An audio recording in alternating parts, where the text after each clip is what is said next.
मंगलम भगवान विष्णु मंगलम गौतमो गणी मंगलम कुंद कुंदायो जैन धर्मोस्तु मंगलम सर्वमंगल मांगल्यम सर्वकल्याणकारकम प्रधानां सर्वधर्माणां जैनं जयतु शासनं जैनं जयतु शासनं।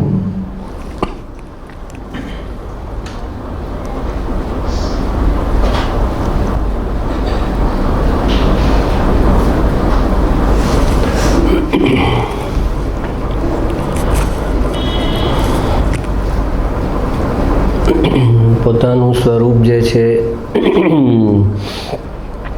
એ કેવું છે તો કે એ ત્રણેય કાળ જ્ઞાયક છે, જાણવા સિવાય બીજું કાંઈ પણ કામ નથી કરતું, જાણવાની શક્તિથી ભરેલો છે અને એ ત્રિકાળી જ્ઞાયક છે અને એને અપ્રભાવી જ્ઞાયક પણ કહેવામાં આવે। અપ્રભાવી જ્ઞાયક એટલે કે એના ઉપર કોઈનો પણ પ્રભાવ નથી પડતો।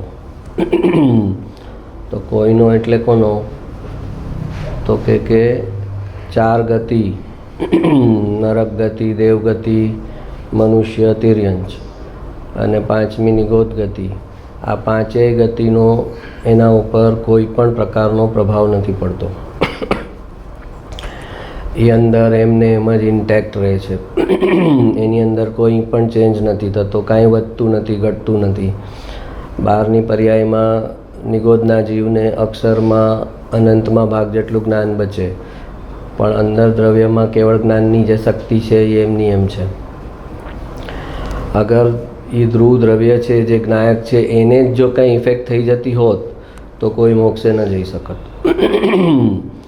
પણ એના ઉપર પાંચેય ગતિનો કોઈ પણ પ્રકારનો પ્રભાવ નથી પડતો, એના પર કાંઈ પણ અસર નથી થતી। અને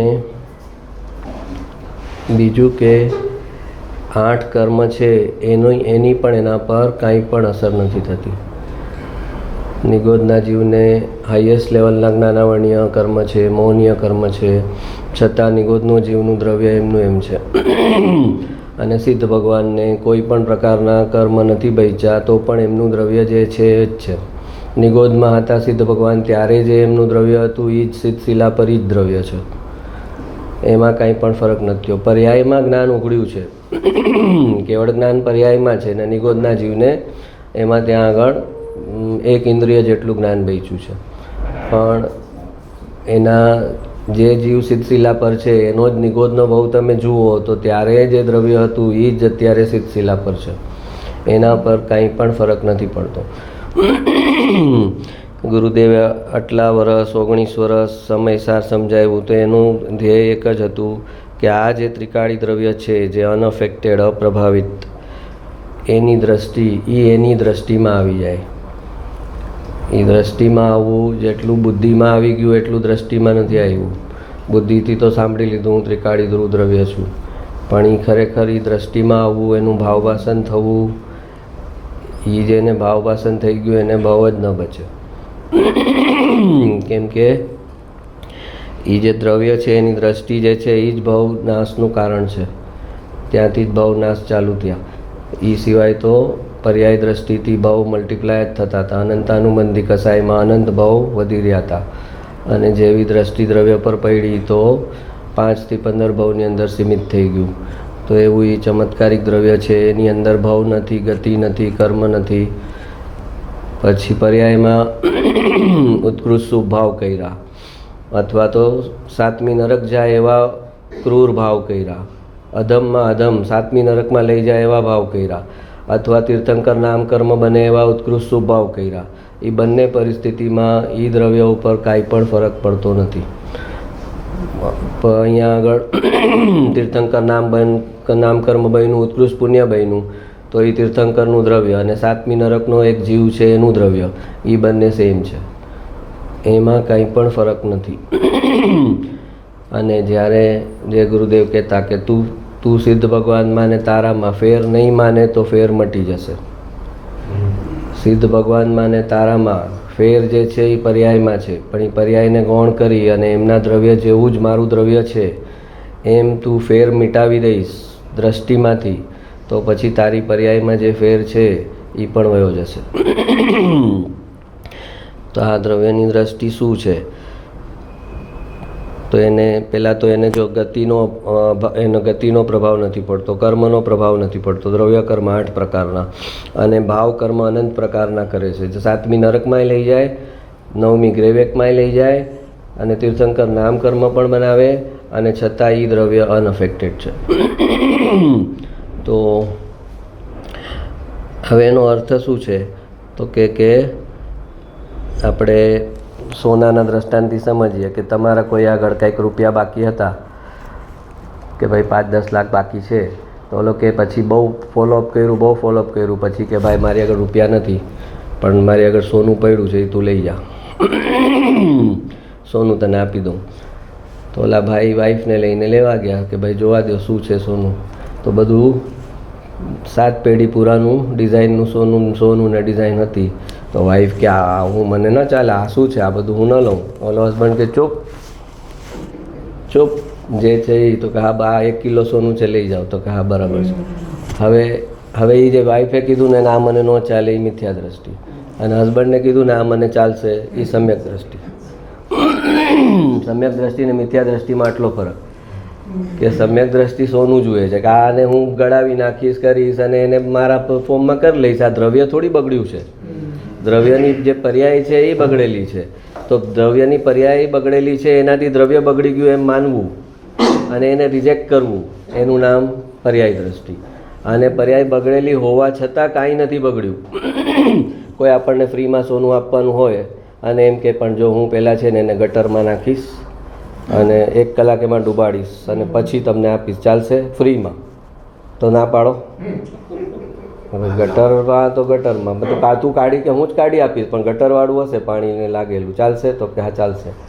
તો ત્યાં કેમ ચાલશે? તો ત્યાં સમ્યક દ્રષ્ટિ થઈ જાય છે. ત્યાં એ નથી કહેતો કે આ ગંદુ થઈ ગયું સોનું. તો કહે છે કે હું એને હથોડે ટીપીને આપીશ. તો કે ચાલશે. હું ગાળો આપીશ તને, પહેલાં 25 ગાળ આપીશ અને પછી 1 કિલો સોનું આપીશ, ચાલશે? હા ચાલશે. હા 1 કિલો સોનું મળતું હોય તો કોઈ છોડે? તો એ જ્ઞાની કહે છે કે જે તને ગાળ આપે છે એ લઈ લે. ગાળ આપીને તને સોનું આપે, તારો આત્મા તને આપે છે. આત્મા તારા કર્મની નિર્જરા કરાવે છે, તારી સાથે અયોગ્ય વર્તન કરીને તારા કર્મની નિર્જરા કરાવે છે, એટલે એને શાંતિથી સ્વીકારી લે. તને ગાળ આપીને કોઈ સોનું આપે તો તું લઈશ ને? કે ના પાડીશ કે ના ગાળ મારું ઇન્સલ્ટ કરીને હું સોનું થોડી લઉં. આ સોનાનો ચાહક છે કે ભાઈ જેટલી આપું એટલી આપ ગાળ, મને સોનું 1 કિલો આપજે, હું ખાઈ લઈશ ગાળ. તો એનો મતલબ કે એની દ્રષ્ટિ દ્રવ્ય પર છે, બીજું એને કાંઈ પણ નથી દેખાતું. કે એનું જે સોનું છે એ દ્રવ્ય છે એ બદલાતું જ નથી, એવું ને એવું જ રહેશે. એ ગટરમાં નાખેલું હોય કે હથોડા મારેલું હોય, એ ગાળ આપે કે દૂધમાં ડુબાડીને આપે કે દારૂમાં ડુબાડીને આપે, જે આપે એ મારી દ્રષ્ટિ સોના પર છે. તો એ હર હાલમાં સોનું જ દેખાય, એનું નામ દ્રવ્ય દ્રષ્ટિ. અને પર્યાયને કારણે તમારું મોઢું બગડે ત્યારે યાર આવું થોડી ગટરમાં ડૂબાડેલું હું ન લઉં, ભાઈ તું લે, ભાઈ હું ગટરમાં ડૂબાડેલું સોનું લઉં, ગાળ આપે તો હું સોનું ન લઉં. તો એ થઈ ગયો મિથ્યા દ્રષ્ટિ. તો આટલું જ ફરક છે મિથ્યા દ્રષ્ટિ અને સમ્યક દ્રષ્ટિમાં. એક દ્રવ્યને જુએ છે, દ્રવ્યને મુખ્ય કરે છે કે દ્રવ્ય બગડતું જ નથી.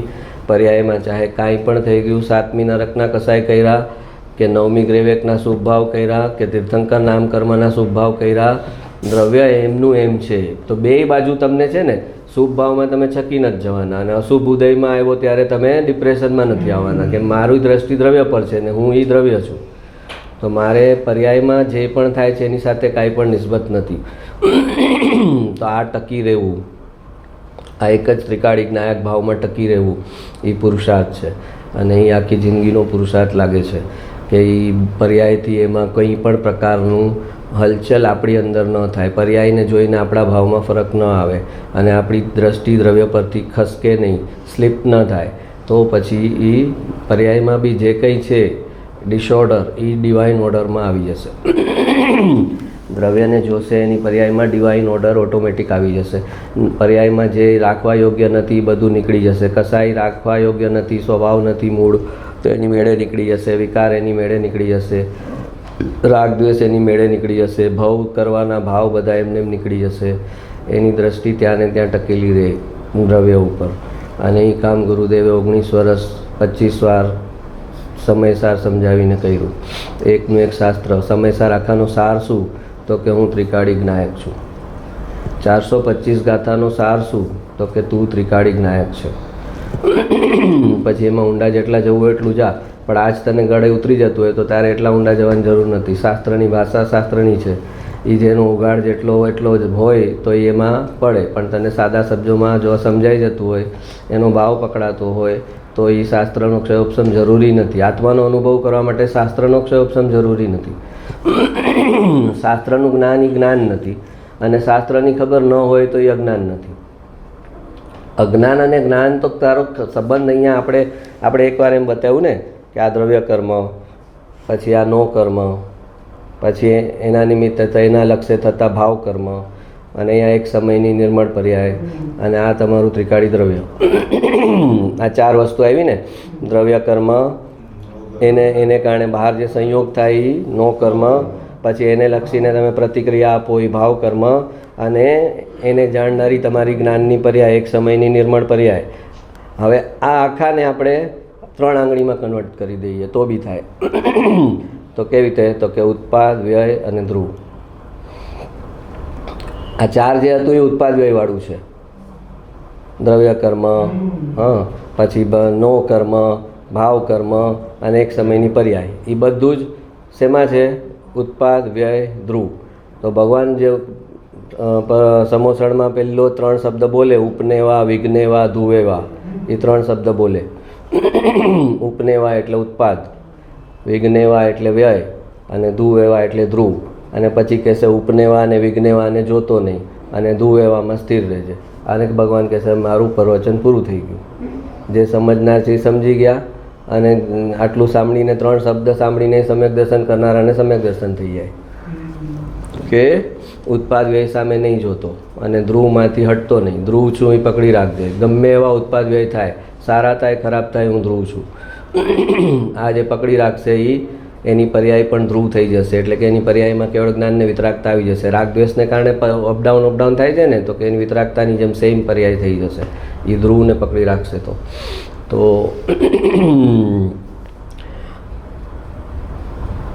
આ ધ્રુવની દ્રષ્ટિ કરાવવી એ મુખ્ય છે. અને પછી પર્યાયનું જ્ઞાન સાથે છે. એટલે 2 બાજુથી છે. જ્યારે નિશ્ચયથી વાત ચાલતી હોય ત્યારે એમ જ કહે તારે આ સમજવાનું છે. એના જે ગુણગાન કોના ગાય? જે વર હોય, જેના લગ્ન હોય એના ગુણગાન ગાય ને. એમ જ્ઞાની નિશ્ચયથી બોલતા હોય તો એના માટે આજે કોના લગ્ન છે? તો કે ભાઈ આ ભાઈના, તો કે એના ગુણગાન ગાય. પછી વ્યવહાર બોલે ત્યારે તમને એવું થાય કે હા બરાબર છે, આ તો બરાબર છે, ધ્યાન. તો એ વ્યવહારથી વ્યવહાર નહીં છે, નિશ્ચયથી નિશ્ચય નહીં છે.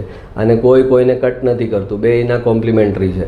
તો જ્યારે નિશ્ચયથી બતાવવામાં આવે છે ત્યારે વચ્ચે વ્યવહાર ન લઈ આવાય કે બરાબર છે, ધ્રુવ દ્રષ્ટિ ખરી, પણ જો ને પર્યાયમાં હજી કેટલું બધું, તો પતી ગયું. તો નિશ્ચય વખતે તું વ્યવહાર લાવ્યો.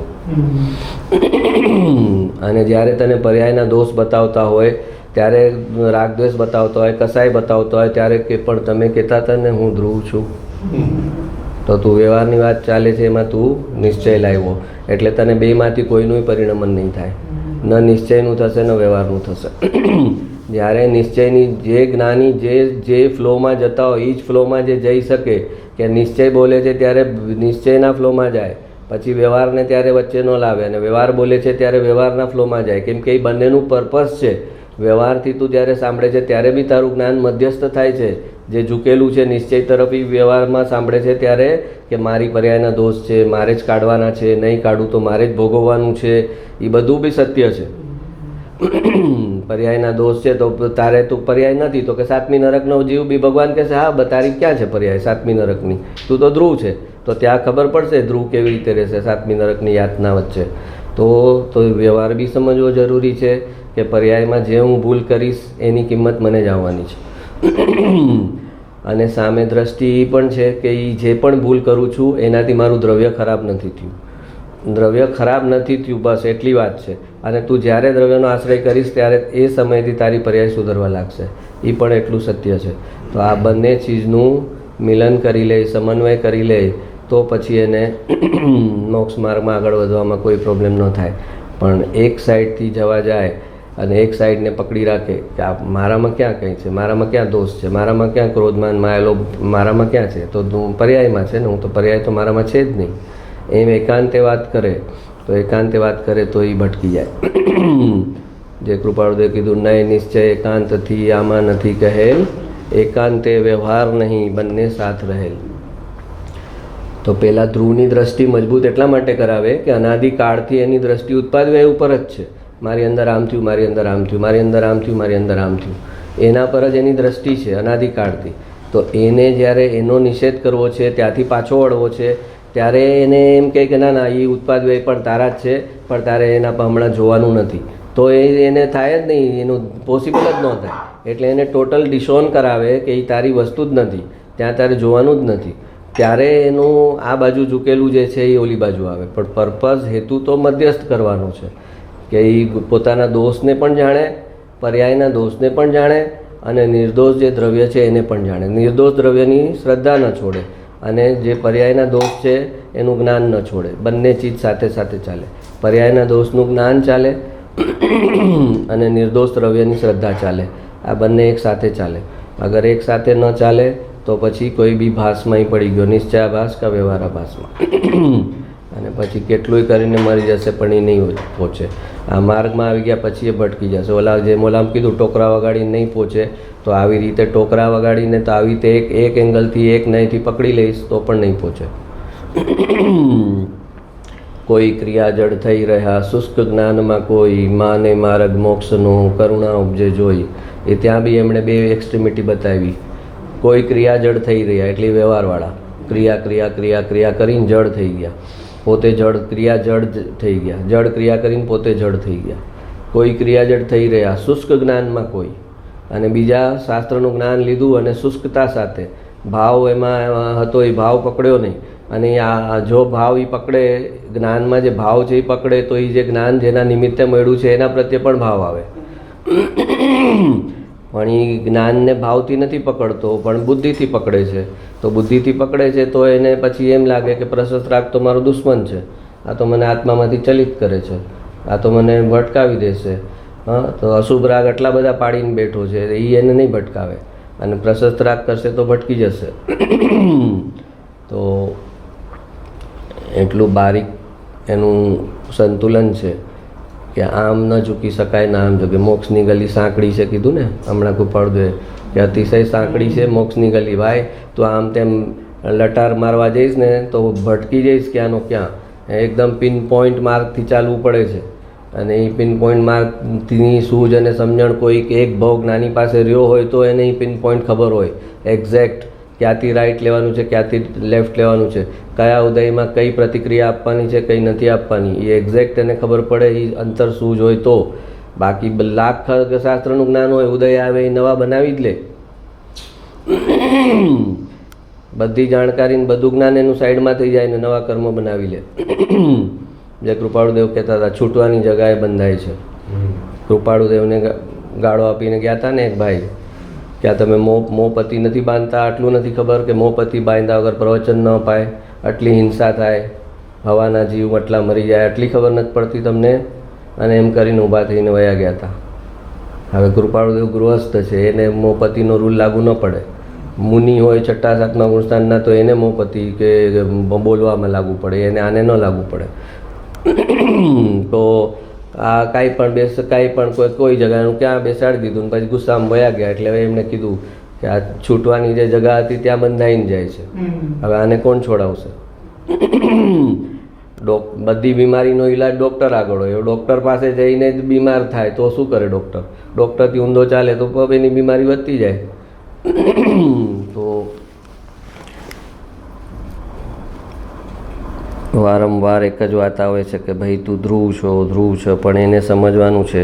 એ ધ્રુવને એની દ્રષ્ટિમાં આવે, એની આંખ સામે એ વસ્તુ આવવી જોઈએ કે ભાઈ આ કેવી વસ્તુ છે. કે છે કે 5 ગતિની અસર ન પડે એના પર, 8 કર્મની અસર ન પડે, ઉત્કૃષ્ટ અધમ ઉષભ આપણે અશુભ ભાવ કરે 7મી નરકના તોય ફરક ન પડે, 9મી ગ્રહવેગના અને તીર્થંકર નામ કર્મના ભાવ કરે તોય ફરક ન પડે.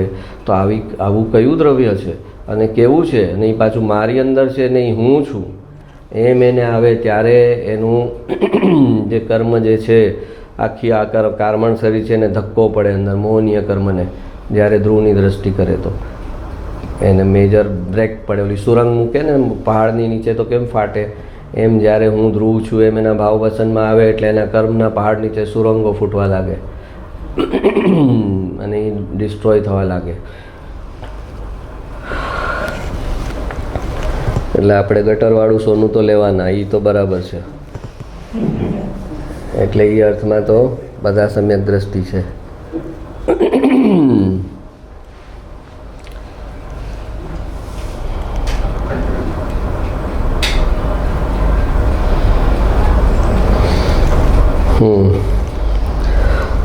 મારું વાક્ય છે, પૂતગલમાં સુખનો ગુણ નથી, છતાં સુખ માટે ફરી ફરી પૂતગલ તરફ વળવું, અને આત્મામાં સુખનો ગુણ હોવા છતાં એના તરફ ના વળવું, એ જ જીવનું અનાદિકાળનું મિથ્યાત્વ.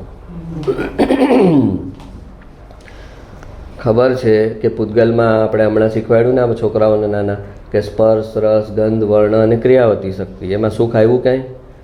પૂતગલના ગુણ છે. તો એ જે સમજો એનું પ્રયોજન શું છે, એને કેવી રીતે પોતાને વિતરાગતા તરફ લઈ જવામાં એનો ઉપયોગ કરવાનો છે એ વિચારવાનું છે. પૂતગલના ગુણ ઓલા પાઠશાળામાં તો સમજાય, પૂતગલના ગુણ સ્પર્શ, રસ, ગંધ, વર્ણ, ક્રિયાવતી શક્તિ. પણ આમાં સુખ ન આવ્યું એ સમજો તું કે આ પૂતગલની અંદર સુખનો ગુણ નથી, તો તારા રસગુલ્લામાં, પાઉંભાજીમાં, પીઝામાં, એસીમાં, નોન એસીમાં ક્યાંય એ બધા પૂતગલ છે અને એમાં સુખનો ગુણ નથી. અને છતાં આપણે સુખ માટે સાધન તરફ, સંયોગ તરફ જઈએ છીએ. સંયોગો જળ છે બધા, સાધનો જળ છે બધા. તો આપણે સુખની અપેક્ષા કોની પાસે છે આપણી? કે સુખ એમાંથી આવશે, એ પૂતગલમાંથી સુખ આવશે. તો એમાં સુખનો ગુણ નથી એમ ખબર છે. તો ખબર ક્યારે કહેવાય? ખબર છે કે એસીમાંથી ઠંડી હવા આવે છે અને મને નથી ચાલતું, તો કેવા દૂર બેસી જાય છે. હા, એને કહેવાય કે ખબર છે.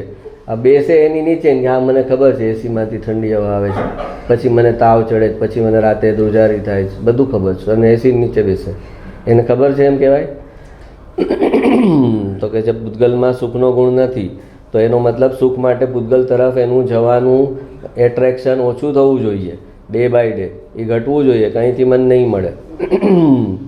અને તારા સુખનો ગુણ છે એ બીજા એક જીવનો સુખનો ગુણ છે એ અલગ છે, અને બીજા જીવનો સુખનો ગુણ અલગ છે.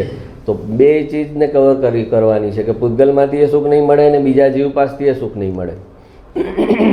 એનો સુખ ગુણ એનામાં છે, તારો સુખ ગુણ તારામાં છે. ભગવાનનું તો સુખ પરિણમન થઈ ગયું છે, તો શું સમોસણમાં ભગવાનના સુખ ગુણથી આપણા સુખ ગુણ જાગૃત થવાનો છે?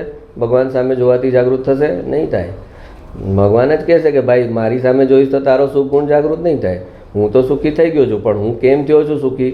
કે મારા આગળના તીર્થંકરોને, ભગવાનોને બધા હતા એના તરફ મેં નહોતું જોયું. એમણે મને કીધું કે તું તારા આત્મામાં જો, એમ મેં મારા આત્મામાં જોયું. તો એમ હું તને કહું છું તું તારા આત્મામાં જો, તો તારું સુખ પ્રગટ છે, તારું જ્ઞાન પ્રગટ છે, બધું પ્રગટ છે. પણ મારી સામે જોઈશ તો નહીં પ્રગટે.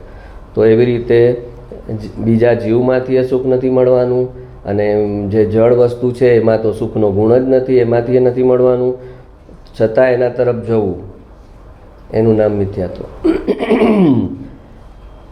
અને સમજણમાં કે હા અમને સમજાઈ ગયું છે, સમજણ તારા આચરણમાં ક્યાંય એનો અંશ તો દેખાવો જોઈએ ને. તારા આચરણ પૂરું ના આવે પણ આચરણમાં અંશની ઝલક આવે. જે સમજણ હોય એનો અંશની ઝલક આવે આચરણમાં, એનું એ તરફનું ખેંચાણ, દબાણ ઓછું થાય ત્યારે કહેવાય કે હા એનું પછી ચારિત્રના દોષની વાત આવે. તો ચારિત્રનો દોષ એનો મતલબ એમ નથી કે કાંઈ ફરક જ ન પડે ચારિત્રમાં, કાંઈક તો ઝલક મળે. શ્રદ્ધામાં કંઈ ફરક થાય તો એટલા પ્રપોઝનેટ ચારિત્રમાં ફરક તો પડે જ. અને આત્મામાં સુખનો ગુણ છે, જ્ઞાન, દર્શન, ચારિત્ર, સુખ આત્માના ગુણોમાં આવે. અનંત જ્ઞાન, અનંત દર્શન, અનંત ચારિત્ર, અનંત સુખ, અનંત વીર્ય ભગવાનના ગુણમાં. તો કે ભગવાનના ગુણ, ભગવાનમાં જે સુખનો ગુણ છે એવો મારા આત્મામાં છે એમ જાણવા છતાં આત્મા તરફ ન જવું, આત્માનો પુરુષાર્થ ન કરવો, એનું નામ મિથ્યાત્વ. અને આ મિથ્યાત્વ છોડે નહીં અને શાસ્ત્રની બધી ગાથા ને શ્લોક ને ટીકા ને બધું મોઢે કરી લે અને પછી સુખ લેવા પાછો પૂતગલ પાસે જ જાય, સુખ લેવા પાછો બીજા જીવ પાસે જ જાય.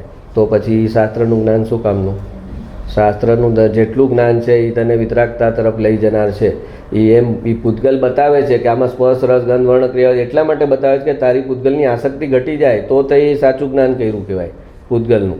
પણ તું ઓલા એક્ઝામમાં લખવાની રીતે શીખી લે કે પૂતગલના ગુણ ક્યાં, તો કે સ્પર્શ રસ ગંધ વર્ણ ક્રિયાવતી શક્તિ, તો તને શું ફાયદો થયો? તારી આસક્તિ ઘટશે અગર તું રાઈટ વેમાં એની અન્ડરસ્ટેન્ડિંગ કરીશ કે આ પૂતગલનું આવું સ્વરૂપ ભગવાન શું કામ સમજાવે છે. તો કે પૂતગલનું સ્વરૂપ સમજીશ તું એટલે તને એની આસક્તિ નહીં રહે કે આમાંથી મને આ જેમ કે તલમાંથી તેલ નીકળશે પણ આ માટી છે, માટીને કેટલુંય પીસીશું એમાંથી તેલ નહીં નીકળે એમ એને સમજાઈ જાય. અને આત્મામાં જે બી પુરુષાર્થ કરશો એ ઉગી નીકળશે, આ ભવે નહીં તો આવતા ભવે ઉગી નીકળશે. આત્માનો કરેલો પુરુષાર્થ વેસ્ટ નહીં જાય, એ કેરી ફોરવર્ડ થશે. સાચા હૃદયથી ઊંડાણથી પુરુષાર્થ ચાલુ કર્યો હશે તો આવતા ભાવમાં ત્યાંથી જ એની લિંક મળશે એને.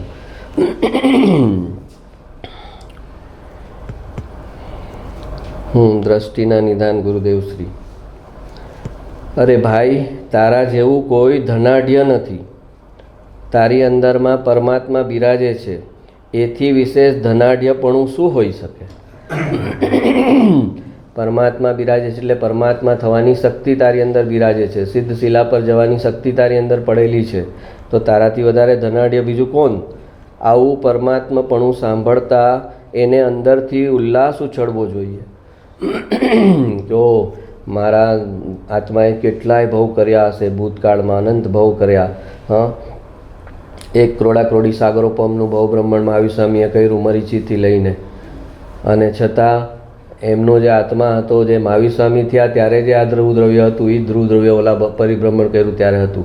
કાંઈ ફરક ન પડ્યો. આટલા બધા પરિભ્રમણ કર્યા પણ એના ધ્રુવ દ્રવ્ય પર કાંઈ પણ અસર નથી થઈ.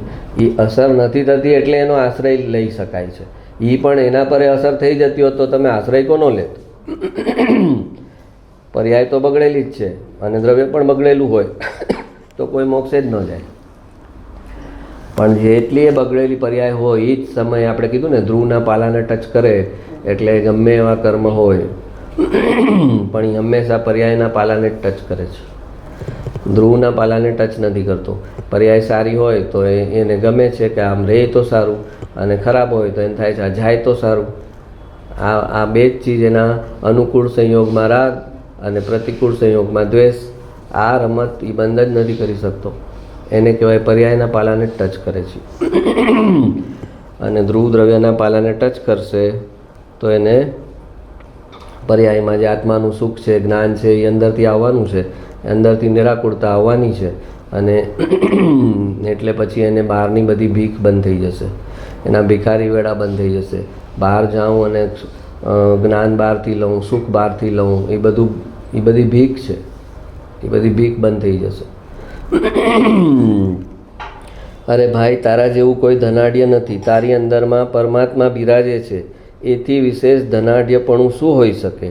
આવું પરમાત્માપણું સાંભળતા એને અંદરથી ઉલ્લાસ ઉછળવો જોઈએ, એની લગ્ની લાગવી જોઈએ, એને માટે ગાંડા થવું જોઈએ. લ્યો, કેમ કરવાનું? અમે ગાંડા થવાનું કહે છે તો મોક્ષના માર્ગમાં ગાંડા થવાનું હોય? ડાયાર બહુ રહેવાનું હોય ને સંસારમાં, તો કે ના ગાંડા થવું જોઈએ. મોક્ષ માટે એના માટે ગાંડા થવું જોઈએ. આવા પરમાત્મા સ્વરૂપની ધૂન લાગવી જોઈએ. સાચી ધૂન લાગે તો જે સ્વરૂપ છે તે પ્રગટ થયા વિના કેમ રહે? જરૂર પ્રગટ થાય જ. આઈક્યુ ને ઈક્યુ. હા, હવે ગુરુદેવ એમ ના સમજાવે કે આ તારો ઈક્યુ હોય, તું આટલું બધું કોણ કરી શકે?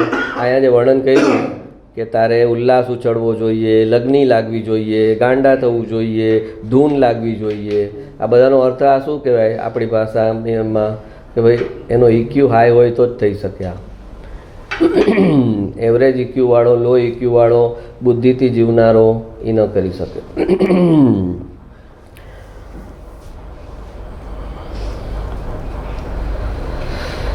એની લગ્ની લાગવી જોઈએ, એના માટે ગાંડા થવું જોઈએ.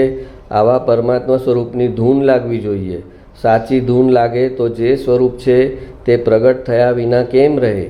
જરૂર પ્રગટ થાય જ.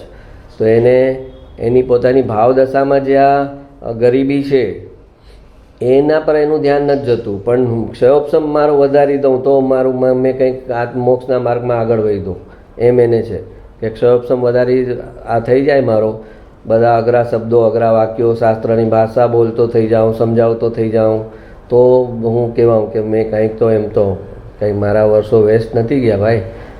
5-8 વર્ષમાં મેં ઘણું ભેગું કર્યું, પણ હું ભેગું કર્યું કાંઈ ભેગું નથી કર્યું. 1 સેકન્ડમાં વયું જશે બધું. એ જે ભેગું કર્યું છે તારે ટકવાનું નથી.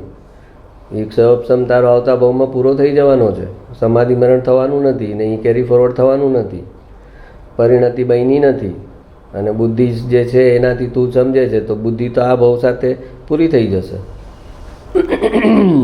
આપણે કહે ને કે દર ભાવમાં આપણને ABCD કેમ શીખવી પડે છે, 1 to 100 ફરી પાછું કેમ શીખવું પડે છે, આટલા ભાવ કર્યા આપણે તો એ આપણને સ્ટોર નથી થઈ જતું આપણા હાર્ડ ડિસ્કમાં કે ભાઈ બાળક જન્મે ને કે મારા મમ્મી 1 to 100 મને આવડે છે લખવા લાગે. હા, કેમ નથી થતું? ક્યાં જાય ભાઈ હાર્ડ ડિસ્ક એની આટલી બધી? તો બધી હાર્ડ ડિસ્ક અંદર છે પેક તો આવરણ લાગી ગયા બધા.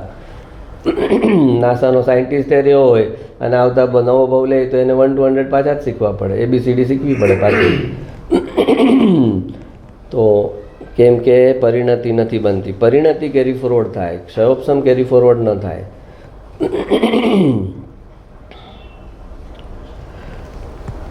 હે ભવ્ય, તું શરીરને ન જો. ગુરુદેવ દ્રષ્ટિના નિદાન.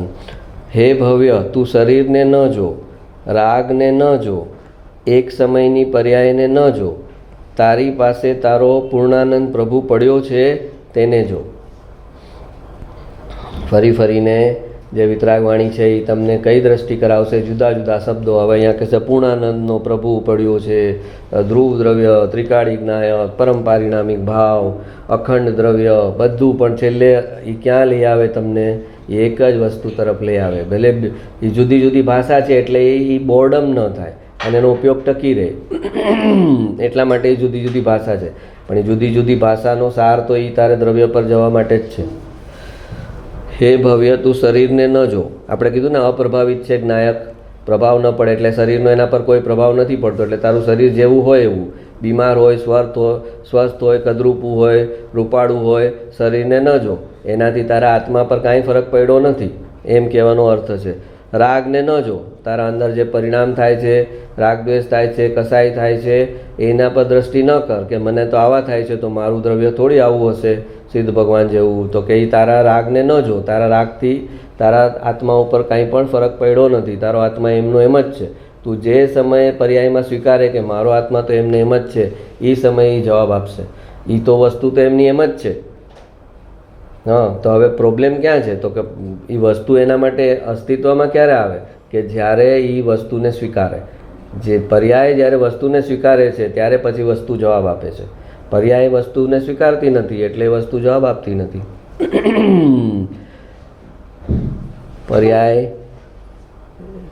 પર્યાય બધા સૂર છોડીને જ્યારે એમ પરિણમે છે કે હું દ્રવ્ય છું, આ દ્રવ્ય છે એમ નહીં, છે પોતે એક સમય માટેની, એક સમયની પર્યાય છે, પણ એ પરિણમે છે કેવી રીતે? હું ત્રિકાળી દ્રવ્ય છું, આ જે દ્રવ્ય છે એ જ હું છું. જેમ ઓલી છોકરી પરણીને સાસરે જાય ને તો પછી એનું જે સાસરું હોય એમાં જે કંઈ હોય કે સમજો અમારે તો 5 પેઢીથી આમ ચાલે, તો એ પછી જ્યારે પાણી ભરવા જાય ને ત્યાં કે અમારે તો 5 પેઢી. પણ તું આવ્યો 5 મહિના થયા તને અહીંયા, પણ એ સાસરામાં એવી ભળી જાય, અભેદ થઈ જાય કે એ સાસરાનો જે કંઈ હોય એચિવમેન્ટ્સ એ બધી પોતે વર્ણન કરે તો એ પોતાના પ્રમાણે જ વર્ણન કરે કે અમારે તો 5 પેઢીથી આ ચાલતું આવે છે. તો એ જેવી કેવી અભેદ થઈ ગઈ. એમ પર્યાય જ્યારે દ્રવ્યમાં અભેદ થઈ જાય છે કે આ હું છું, સાસરું મારું છે એટલે સાસરાની જેટલી ચીજો છે એ મારી છે, એની એચિવમેન્ટ મારી છે, એના રેકોર્ડ મારા છે, બધું મારું છે. એમ એ પર્યાય જે છે, જે પર્યાય પ્રત્યે પર્યાયનું એક સ્વભાવ એ છે કે એ જેને જોશે એના રૂપ થઈ જશે. પર્યાયને જોતી રહેશે તો એ પર્યાય રૂપ જ રહેશે ક્ષણિક. ઉત્પાદ વ્યય એટલે જન્મ મરણ એને કરતા રહેવું પડશે. અને પર્યાય એ ધ્રુવ દ્રવ્યને જોશે તો એ જે જોશે, જેને જોશે એને અનુરૂપી થઈ જશે. એટલે એ ધ્રુવ દ્રવ્યને અનુરૂપ થઈ જશે તો પછી એને જન્મ મરણ અટકી જશે. ઉત્પાદ વ્યય જે છે આ બહારના સ્થૂળ ઉત્પાદ વ્યય અટકી જશે. પર્યાયના ઉત્પાદ વ્યય રહેશે, કેવળ જ્ઞાનની પર્યાયના ઉત્પાદ વ્યય હશે, પણ જે ગતિના ઉત્પાદ વ્યય થઈ રહ્યા છે એ બધા બંધ થઈ જશે અને એકની એક પર્યાય રહેશે, કેવળ જ્ઞાનની પર્યાય એક સરખી રહેશે. એટલે એમાં જે અહીંયા આગળ જે ઉત્પાદ વ્યયમાં વિવિધતા થાય છે વિવિધતા નહીં થાય અને પ્લસ વિતરાગતા એમની એમ રહેશે. તો પર્યાય હોવા છતાં પોતાને પર્યાય માનતી નથી અને કહે છે કે હું દ્રવ્ય છું એમ કરે છે. એનું નામ સમ્યક દર્શન, કે એને પોતે પર્યાયને નથી ગણતી પણ હું દ્રવ્ય છું એમ પોતાને દ્રવ્ય ગણે છે અને એટલે એને કારણે એને સમ્યક દર્શન કહેવાય છે. હે ભવ્ય, તું શરીરને ન જો, રાગને ન જો, એક સમયની પર્યાયને ન જો. તારી પાસે તારો પૂર્ણાનંદ પ્રભુ પડ્યો છે તેને જો. અરે ભગવાન, તું પૂર્ણાનંદ સ્વરૂપ સમીપમાં જ પડ્યો છે, તે દૂર કેમ રહી શકે?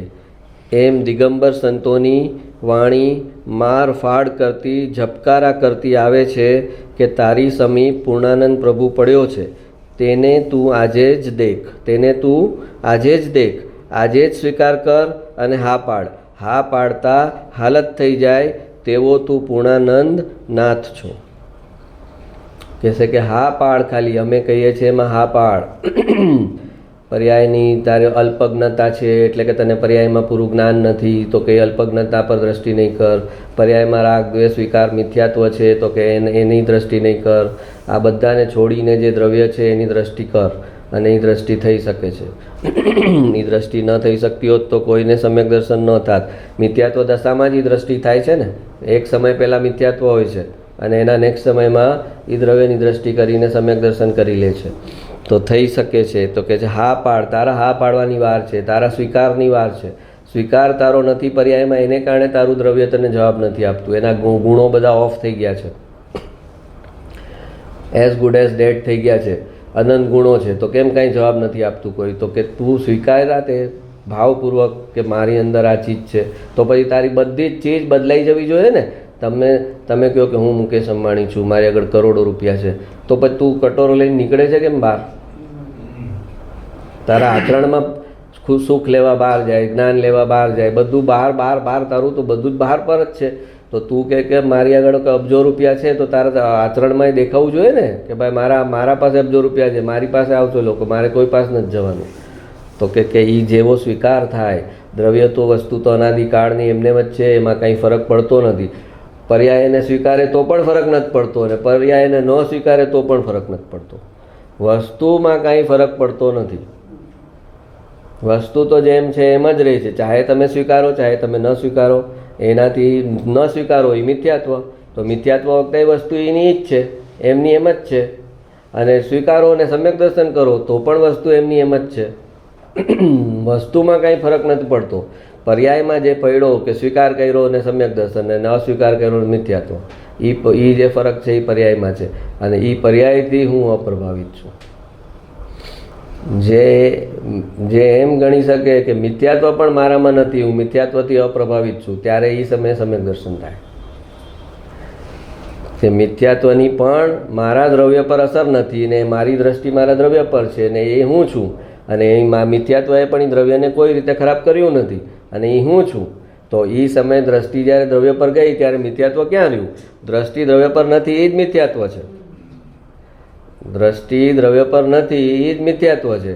તો દ્રષ્ટિએ કીધું કે આ દ્રવ્ય હું છું, પર્યાયમાં મિથ્યાત્વ પણ તો રહ્યું જ નહીં. એ સમયે મિથ્યાત્વ, એ જ સમયે સમ્યક દર્શન થઈ ગયું.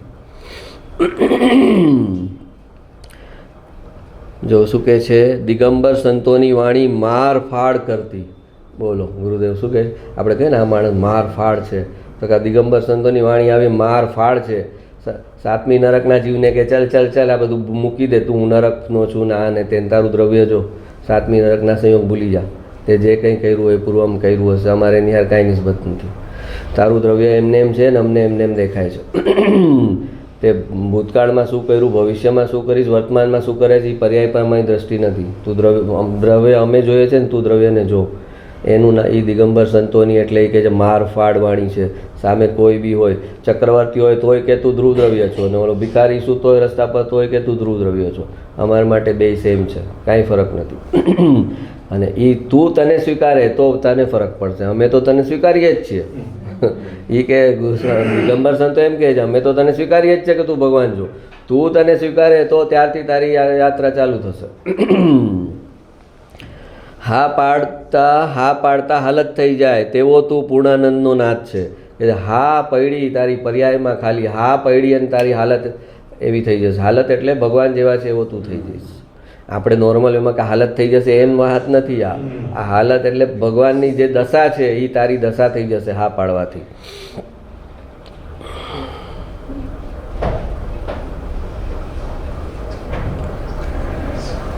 હા, દ્રષ્ટિના નિદાન ગુરુદેવશ્રી. એકવાર પરને માટે તો મરી જવું જોઈએ. શું કહે છે? એકવાર પરને માટે તો મરી જવું જોઈએ. એટલે કે મારું એમાં કાંઈ ચાલે એમ નથી. પરમાં બધા બહારના સહયોગ, કુટુંબ, પરિવાર, કાકા, મામા, માસા, સમાજ, જેનું જેનું તમને લાગે કે આનું કરવાનું મારી ડ્યુટી છે તો એ કે પર માટે મરી જવું જોઈએ. મોક્ષે જવું હોય એણે પર માટે મરી જવું જોઈએ. પર અને પર્યાય, એમાં પર્યાય પણ આવી ગઈ, પોતાની પર્યાય પણ આવી ગઈ. અને જે પર જે છે જેના પ્રત્યેના આસક્તિ છે, રાગ છે, આનું મારે કરવાનું છે, ઓલાનું મારે કરવાનું છે, આ વ્યવહાર તો કરવો પડશે ને, આપણે ઓલામાં આપણા વ્યવહારમાં આવ્યા હતા આપણે જોવું પડશે ને.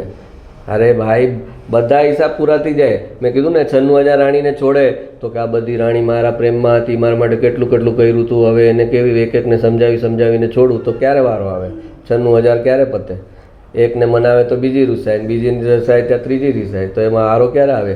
આ તો નીકળે, 1 સેકન્ડમાં નીકળી જાય બહાર. બાય બાય ટાટા, અમારો રાગ પૂરો થયો. આપણે શાંતિનાથ ભગવાનના ભાવ હોય ને એમાં આવે, અમારા રાગથી અમે અટકેલા હતા, રાણીઓને કહે છે હવે અમારો રાગ પૂરો થઈ ગયો છે, હવે અમને કોઈ નહીં અટકાવી શકે. અમારી રાગ અમારી નબળાઈ હતી જેને કારણે અમે તમારામાં અટકેલા હતા, અમારી નબળાઈથી અટકેલા હતા, હવે અમારી નબળાઈ નથી, હવે અમે નહીં અટકી શકીએ. તો જે આત્મામાં જાય છે એને કોઈ ઋણાનુબંધ કર્મ લાગુ નથી પડતા. પણ આત્મામાં ન જાય અને એકને છોડીને બીજામાં જાય તો કર્મ લાગે. એક પત્નીને છોડીને બીજી પત્નીમાં જાય તો કર્મ લાગે. પણ પત્નીને છોડીને આત્મામાં જાય ત્યાં કર્મ નથી લાગતું. તો એમ જો લાગતા તો કોઈ મોક્ષે જ ન જાતું. એકવાર પરને માટે તો મરી જવું જોઈએ. પરમાં મારો કંઈ અધિકાર જ નથી. પરમાં હું કાંઈ કરી શકું એમ જ નથી. હું દીકરાને પરણાવું, દીકરીને પરણાવું ને દીકરાને ભણાવું ને કાંઈ કરી શકે એમ નથી. તું બધા જે ખ્વાબ સજાવીશ ને એનાથી ઉલટું પરિણમન કરશે ને ત્યારે એટલું જ દુઃખ થશે. એટલે એ બધા ખ્વાબ સજાવવાના રહેવા દે. ત્યાં અને ઓલો ડૉક્ટર હોય તો એમ સમજ્યા મારા દીકરાને ડૉક્ટર બનાવીશ ને ઓલાને પછી ઇન્ટરેસ્ટ જ ન હોય તો પછી એનો મૂડ ઓફ થઈ જાય. અરે યાર ડૉક્ટર બનશે એમ સોચ્યું તું, હવે આ તો જો આને તો કોમર્સમાં રસ આવે છે, હવે આ મારું નામ ક્યાં? જે લોકો હાઈલી એજ્યુકેટેડ છે ને એ દુઃખી છે કે મારો છોકરો મારા પ્રમાણે એજ્યુકેશન ન કર્યું. અને જે અભણ છે ને એ દુઃખી છે કે સાલા અમે અભણ હતા અને અમારા છોકરા અભણ છે તો અમારા પર આરોપ આવશે કે આ અભણ મા બાપના અભણ છોકરા. તો એ ઘોષપુરવણા કરાય ભણાવવાના કે આપણી જે ઇનએફિશિયન્સી છે એ ઢંકાઈ જાય. પોતે ભણેલા ન હોય છોકરો સીએ થઈ જાય તો એની પોતાની એની દેખાય કે નાના મા બાપે કંઈક આપ્યા હશે સંસ્કાર સપોર્ટ તો થયો ને સીએ છોકરો. તો પોતે જે નથી કર્યું ને એ ઢંકાઈ જાય. પોતાની ઇનેબિલિટી, ઇનએફિશિયન્સી, પોતે જે ન કરી શક્યા એ છોકરા દ્વારા કરાવીને એ પોતે સંતોષ ભોગવે. એ બધા સંતોષમાં જ આ સંસાર પરિભ્રમણ ચાલ્યું છે. પોતાના અધૂરા સપના પોતાના સંતાનો દ્વારા પૂરા કરે. એ બહુ બ્રહ્માંડમાંથી ક્યારેય ન છૂટે. મારા સપના મારા હતા, ન થયા તો ન થયા, હવે મારે છોકરા પર નાખવાની જરૂર નથી. એકવાર પરને માટે તો મરી જવું જોઈએ. પરમાં મારો કાંઈ અધિકાર જ નથી. અરે ભાઈ તું રાગને રજકણને કરી શકતો નથી. રાગ તારી અંદર, એ પોતાની અંદરની પર્યાય, અને રજકણ બહાર જળ વસ્તુ, એમાં તું કાંઈ ફરક કરી શકતો નથી. તું રાગને રજકણને કરી શકતો નથી એવો જ્ઞાતા દ્રષ્ટા પદાર્થ છો. ન તો તું રાગ કરી શકે છે, રાગ પણ એના ક્રમમાં થઈ રહ્યો છે. અને જે રજકણ એટલે જળની જે પર્યાય છે એ એના ક્રમમાં થઈ રહી છે. રાગ એના ક્રમમાં થઈ રહ્યો છે અને એને જાણનારું જ્ઞાન એના ક્રમમાં એને જાણી રહ્યું છે. અને તું એ બધાને ભેગું કરીને અનંત ગુણોને ભેગું કરીને બેઠેલું જે દ્રવ્ય છે એ તું છો. એ જે જાણવાનું કાર્ય થયું છે ત્યાંય તારું એકત્વ ન હોવું જોઈએ કે આ જ્ઞાનની પર્યાય મારી અને એને હું જાણું છું. ભગવાનનું એકત્વ કેવળ જ્ઞાનની પર્યાયમાં નથી. કેવળ જ્ઞાનની પર્યાયમાં એકત્વ આવે તો કેવળ જ્ઞાન બંધ થઈ જાય. કેવળ જ્ઞાનની પર્યાયમાં એકત્વ આવે તો કેવળ જ્ઞાન ઓફ થઈ જાય. એવું તો ક્યારે થાય જ નહીં ભગવાનને. હવે પણ કહેવાનો આ તો એક થિયરેટિકલ વાત છે કે અગર દ્રવ્યમાંથી એકત્વ છૂટે તો પર્યાયમાં જે નિર્મળતા છે એ ખતમ થઈ જાય. તો પોતે જ્ઞાતા દ્રષ્ટા પદાર્થ છે. રાગ એના ક્રમમાં છે અને જળની પર્યાયો એના ક્રમમાં છે. એને હું કાંઈ કરનારો નથી, પણ જે થઈ રહ્યું છે એને જાણનારો છું. મારી પર્યાય પણ થઈ રહી છે, પરિણમી રહી છે, એને હું જાણનાર છું. સામેવાળાની પર્યાય પણ થઈ રહી છે, એને હું જાણનાર છું. બસ હું જાણનાર છું. મારે કાંઈ કરવું નથી. કરવાના અભરખા જેને હોય એ મોક્ષે ન જઈ શકે. એમ્બિશન, કેરિયર એ બધા મોક્ષે ન જઈ શકે. આ મોટી એમ્બિશન છે ને ભાઈ, મોક્ષે જવું એ નાની એમ્બિશન છે. સંસારની એમ્બિશન તો એમ્બિશન તું ક્યાં કરીશ? અહીંયા ડૉક્ટર ને એન્જિનિયર ને આ બધી એમ્બિશન અહીંયા કરીશ ને, એટલે તું આવવાનો પાછો અહીંયા જ પાંચમા આરામમાં મનુષ્યમાં. દેવલોકમાં તો તું નહીં જઈ શકે. આવા બધા એમ્બિશન પાડીશ તો કે હું ડૉક્ટર બનું ને એન્જિનિયર બનું ને CA બનું ને મારું કેરિયર બનાવું ને, મતલબ તારે આવું છે અહીંયા જ પાછું. અને એ પૂરું નહીં થાય અને અધૂરી ઈચ્છાઓ પડી રહેશે તારી, એટલે એ પૂરી કરવા માટે ઉપરવાળા એડજસ્ટમેન્ટ કરવું જ પડશે. ત્યાં દેવલોકમાં કંઈ તું CA ન થઈ શકે. કોઈ દેવોને કે બેલેન્સ શીટ ફાઇલ કરવાની ન હોય કે રિટર્ન ફાઇલ કરવાના ન હોય દેવોને કે તું ત્યાં કે ચલો ભાઈ હું CA તરીકે કામ કરીશ. CA બનવું, એન્જિનિયરની એ જરૂર નથી ત્યાં. એ તો 1 સેકન્ડમાં ઓલા ઇન્દ્ર હુકમ કરે અને ઓલો 1 સેકન્ડમાં તો સમોસણ ઊભું થઈ જાય. ભગવાનને કેવળ જ્ઞાન થઈ ગયું ને ભગવાન હવે અવધિ જ્ઞાનથી જુએ કે ભગવાન હવે ચાલીને ક્યાં આગળ વિરામ પામશે, ત્યાં સમોસણ બનાવવાનું. તો એ અવધિ જ્ઞાનથી જોઈ લે કે હવે ભગવાન ચાલશે અને અહીંયા વિરામ લેશે, અહીંયા આ સ્પોટ ઉપર. તો એ ત્યાં આગળ સમોસણ બનાવવાનું હુકમ આપે અને 1 સેકન્ડમાં તો સમોસણ ઊભું થઈ જાય. એમાં નિમિત્તમાં ભગવાનનું પુણ્ય છે, ત્યારે એવું સામે નિમિત્ત છે. આપણે કીધું ને ઉર્ધ્વગમન કરતા આત્માને પૂતગલનો સંયોગ પણ ઉર્ધ્વતાવાળો જ હોય છે. જેવા તેવા પૂતગલ એના સંયોગમાં આવી ન શકે જે ઉર્ધ્વગમન કરે છે આત્મા. હા, એવા જ્ઞાતા દ્રષ્ટા સ્વભાવની દ્રષ્ટિ કર. ચારે બાજુથી ઉપયોગને સંકેલીને એક આત્મામાં જ જા. ચારે બાજુથી ઉપયોગને સંકેલીને એક આત્મામાં જ જા. પણ આપણો ઉપયોગ બહાર નાની સિલ્લક વાતો હોય, કેટલી બધી એવોઇડેબલ ચીજ હોય. એમાં તો આવો પહેલાં કે આ બધું તો એવોઇડેબલ છે. અનએવોઇડેબલ બતાવે કે અમારે છોકરાઓની ફરજ તો પૂરી કરવાની. અરે ભાઈ, અનએવોઇડેબલ પર શું કામ આવે છે તું? એવોઇડેબલ જે છે એટલું એમાંનું કેટલું કરે છે એ તો ઘટાડ. જે ડ્યુટી કરવાની છે એની તો વાત બરાબર છે, પણ જે તે હાથે કરીને હોરી લીધી છે એવી કેટલી ડ્યુટી હશે કે જે તું પોતાના આસક્તિથી કરે છે. છોકરા નથી તો દત્તક લઈ લીધા, તો પછી છોકરા નથી આખા ગામ એના છોકરા થઈ જાય. બધાની જવાબદારી એના પર લઈ લે. અરે તો આના કરતાં તો પોતાના હોત તો સારું હતું કે પોતાના હોત 1 કે 2 એના સુધી રહેત. હવે આ તારો વિસ્તાર તો સમાજ આખામાં ફેલાઈ ગયો કે આ ભાઈના છોકરા મારા, આ બેનના છોકરા મારા, આનું મારે કરવાનું, ઓલાની જવાબદારી મારા પર. અરે આના કરતાં તો પોતાના હોત તો સારું હતું. આ કહેવાના 1 સંતાન નથી પણ એની સામે 15 સંતાનની જવાબદારી લઈ લીધી અને કે મારા ઋણાનુબંધ પૂરા થયા. ક્યાંથી પછી થશે ઋણાનુબંધ પૂરા? આવા જન્મ એ જેનું આ કરો છો એ આવતા જન્મમાં પાછા સંતાન બનીને આવશે. આ જન્મમાં સંતાનની જેમ કરો છો તો આવતા જન્મમાં સંતાનનો સંબંધ ઊભો થશે પાછો.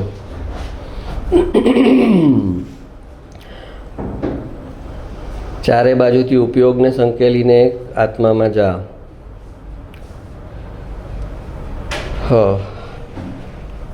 મારું વાક્ય છે, પર્યાયે ધ્રુવ આકારે પરિણમીને પોતાનું વેદન કર્યું, એને ધ્રુવનું વેદન થયું એમ વ્યવહારથી કહેવામાં આવે છે. ધ્રુવને ધ્રુવનું વેદન નથી. ત્રિકાળિક નાયક છે એ પોતે બોલતો નથી કે જાણતો નથી કે હું ત્રિકાળિક નાયક છું. એ જાણતો પણ નથી કે હું ત્રિકાળિક નાયક છું. એને જાણનારી જે પર્યાય છે એ જાણે છે કે આ ત્રિકાળી જ્ઞાયક છે. એટલે એને કીધું અકારક અવેદક. ધ્રુવ દ્રવ્યને કીધું અકારક, એટલે એ કોઈનું કાર્ય કરતો નથી, કોઈનું કર્તા બનીને કાર્ય કરતો નથી, ન પોતામાં કોઈને કાર્ય કરવા દે છે, ન કોઈનું કાર્ય એનામાં થાય છે, ન એ કોઈનું કાર્ય કરવા જાય છે. એટલે અકારક કીધું. અને અવેદક એટલે કે એને પોતાને કોઈ સંવેદના નથી, એનું કોઈ વેદન ન થઈ શકે, એ ન એ કોઈ વેદન કરે છે, પર્યાયના સુખ દુઃખનું એ વેદન નથી કરતો, અને ધ્રુવનું વેદન પર્યાય નથી કરતી. તો કે ધ્રુવનું વેદન પર્યાય કર્યું એમ કહેવામાં આવે છે ને, તો કે એ વ્યવહારથી બોલવામાં આવે છે. પર્યાય જે છે એ ધ્રુવ આકારે પરિણમે છે, અને એ પરિણમેલી જે પર્યાય છે એ પોતે પોતાનું વેદન કરે છે, પણ ત્યારે એ સમયનો આકાર ધ્રુવ રૂપે હતો, એટલે એમ કહેવામાં આવ્યું કે પર્યાયે ધ્રુવનું વેદન કર્યું. પણ ધ્રુવનું વેદન સિદ્ધ ભગવાન પણ ન કરી શકે. ધ્રુવ જે છે એ અકારક અવેદક છે. એ વેદનમાં આવે તો એ ઉત્પાદ વ્યયમાં આવી જાય. જો એ પોતે વેદનમાં આવે તો એ ઉત્પાદ વ્યયમાં આવી જાય, તો એનો નાશ થઈ જાય. એટલે એ અકારક અવિદક છે, એ એકદમ સ્ટેન્ડ સ્ટીલ છે, એનામાં કાંઈ જ ઘટના પોસિબલ નથી, કોઈ જ પ્રસંગ એની અંદર પોસિબલ નથી, કંઈ મુવમેન્ટ પોસિબલ નથી. એ જેમ છે એમ છે. તો પર્યાયે ધ્રુવ આકારે પરિણમીને પોતાનું વેદન કર્યું, એને ધ્રુવનું વેદન થયું એમ વ્યવહારથી કહેવામાં આવે છે. વ્યવહારના વાક્યોને રાઈટ વેમાં ન સમજે તો એમ સમજે કે હા ધ્રુવનું વેદન કર્યું પર્યાયે. હા, ગુરુદેવશ્રી પરમાગમ સાર. ખાસ પ્રકારની પાત્રતા એટલે શું? કે જેને માત્ર આત્મા જ જોઈએ છે, એ સિવાય માન જોઈએ કે બહાર પડવાનો ભાવ એ કાંઈ નથી, એ ખાસ પ્રકારની પાત્રતા છે. હું બહાર પડું ને એમાં બહુ ફેમસ થાઉં ને મને બહુ બધા સાંભળે ને આવા ભરખા ન હોય તો કે છે એ ખાસ પ્રકારની પાત્રતા છે. ખાસ પ્રકારની પાત્રતા એટલે શું? કે જેને માત્ર આત્મા જ જોઈએ છે, એ સિવાય માન જોઈએ કે બહાર પડવાનો ભાવ એ કાંઈ નથી, એ ખાસ પ્રકારની પાત્રતા છે. નહીંતર ઓલામાં લૌકિક પોતામાં આવડત છે એનાથી ફેમસ થવા માગે, ફેમ અને નેમ ફેમ મની, અને આમાં આ શાસ્ત્રનો ક્ષયોપસમ થઈ જાય તો એ આવડતથી નેમ ફેમ મની મેળવવા માગે. વાત તો એની જ થઈ ગઈ. Spiritually ambitious. હવે સ્પિરિચ્યુઅલી એમ્બિશિયસ કોઈ ન હોય, મટીરિયલી એમ્બિશિયસ જ હોય. એ મટીરિયલી એમ્બિશિયસ છે અને સ્પિરિચ્યુઅલિઝમને યુઝ કરે છે મટીરિયલ એમ્બિશન સેટિસ્ફાય કરવા માટે. પણ સ્પિરિચ્યુઅલી એમ્બિશિયસ કોઈ ન હોય, મટીરિયલી એમ્બિશિયસ જ હોય.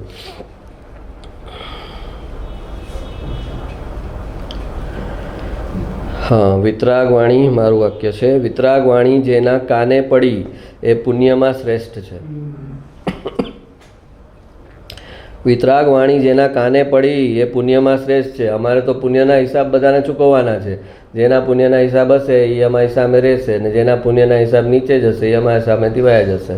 અમારે જે પુણ્યના હિસાબ છે એ પ્રમાણે અમારે કરવાનું છે. કોઈના પુણ્યને અમારે હડસેલોય નથી મારવાનો, અને એનું પુણ્ય ન હોય તો અમારે એને ડોનેટ કરીને પુણ્ય પણ આપવાનું નથી. એનો જે કુદરત હિસાબ કરશે, પુણ્ય એનું હશે તો એ આ વિતરાગ વાણીથી દૂર નહીં જાય. અને જો એનું પુણ્ય ખતમ થયું, ઘટ્યું, તો એ આ માર્ગમાં ટકી નહીં શકે. લાખ કોઈ ટકાવવા માગશે નહીં ટકી શકે. એને બચાવી લેશો તો એને કોઈ બીજો અંતરાય આવશે. વિતરાગ વાણી જેના કાને પડે એ પુણ્યમાં શ્રેષ્ઠ છે. જેને સમજાણી એ ક્ષયોપસમમાં શ્રેષ્ઠ છે. જેણે જીવનમાં ઉતારી એ પુરુષાર્થમાં શ્રેષ્ઠ છે. તો પુણ્યમાં શ્રેષ્ઠ થયા, ક્ષયોપસમમાં શ્રેષ્ઠ થયા, એ ત્યાં સુધી તો બરાબર છે. પણ જીવનમાં ઉતારી એટલે કે ભાવભાષણ કરીને જીવનમાં ઉતારી તો પુરુષાર્થમાં શ્રેષ્ઠ છે. અને ક્ષયોપસમનું ભાવભાષણ ન કર્યું તો પછી ઓલા ચાસણી વગરના રસગુલ્લા, માવાના ખાલી ગોલા, એને ડૂબાડવાના ભૂલી ગયા હતા કોઈ બેનને જમવામાં પીરસી દીધા. ચાસણી હતી નહીં કે ભાઈ જરાક ડૂબાડવાના ભૂલી ગઈ છું પણ ખાઈ લેજો. હા, એકલો પ્યોર માવો ખાય કોઈ? એ બેનના માથામાં મારે કે તમને વાગશે નહીં, સોફ્ટ છે એકદમ.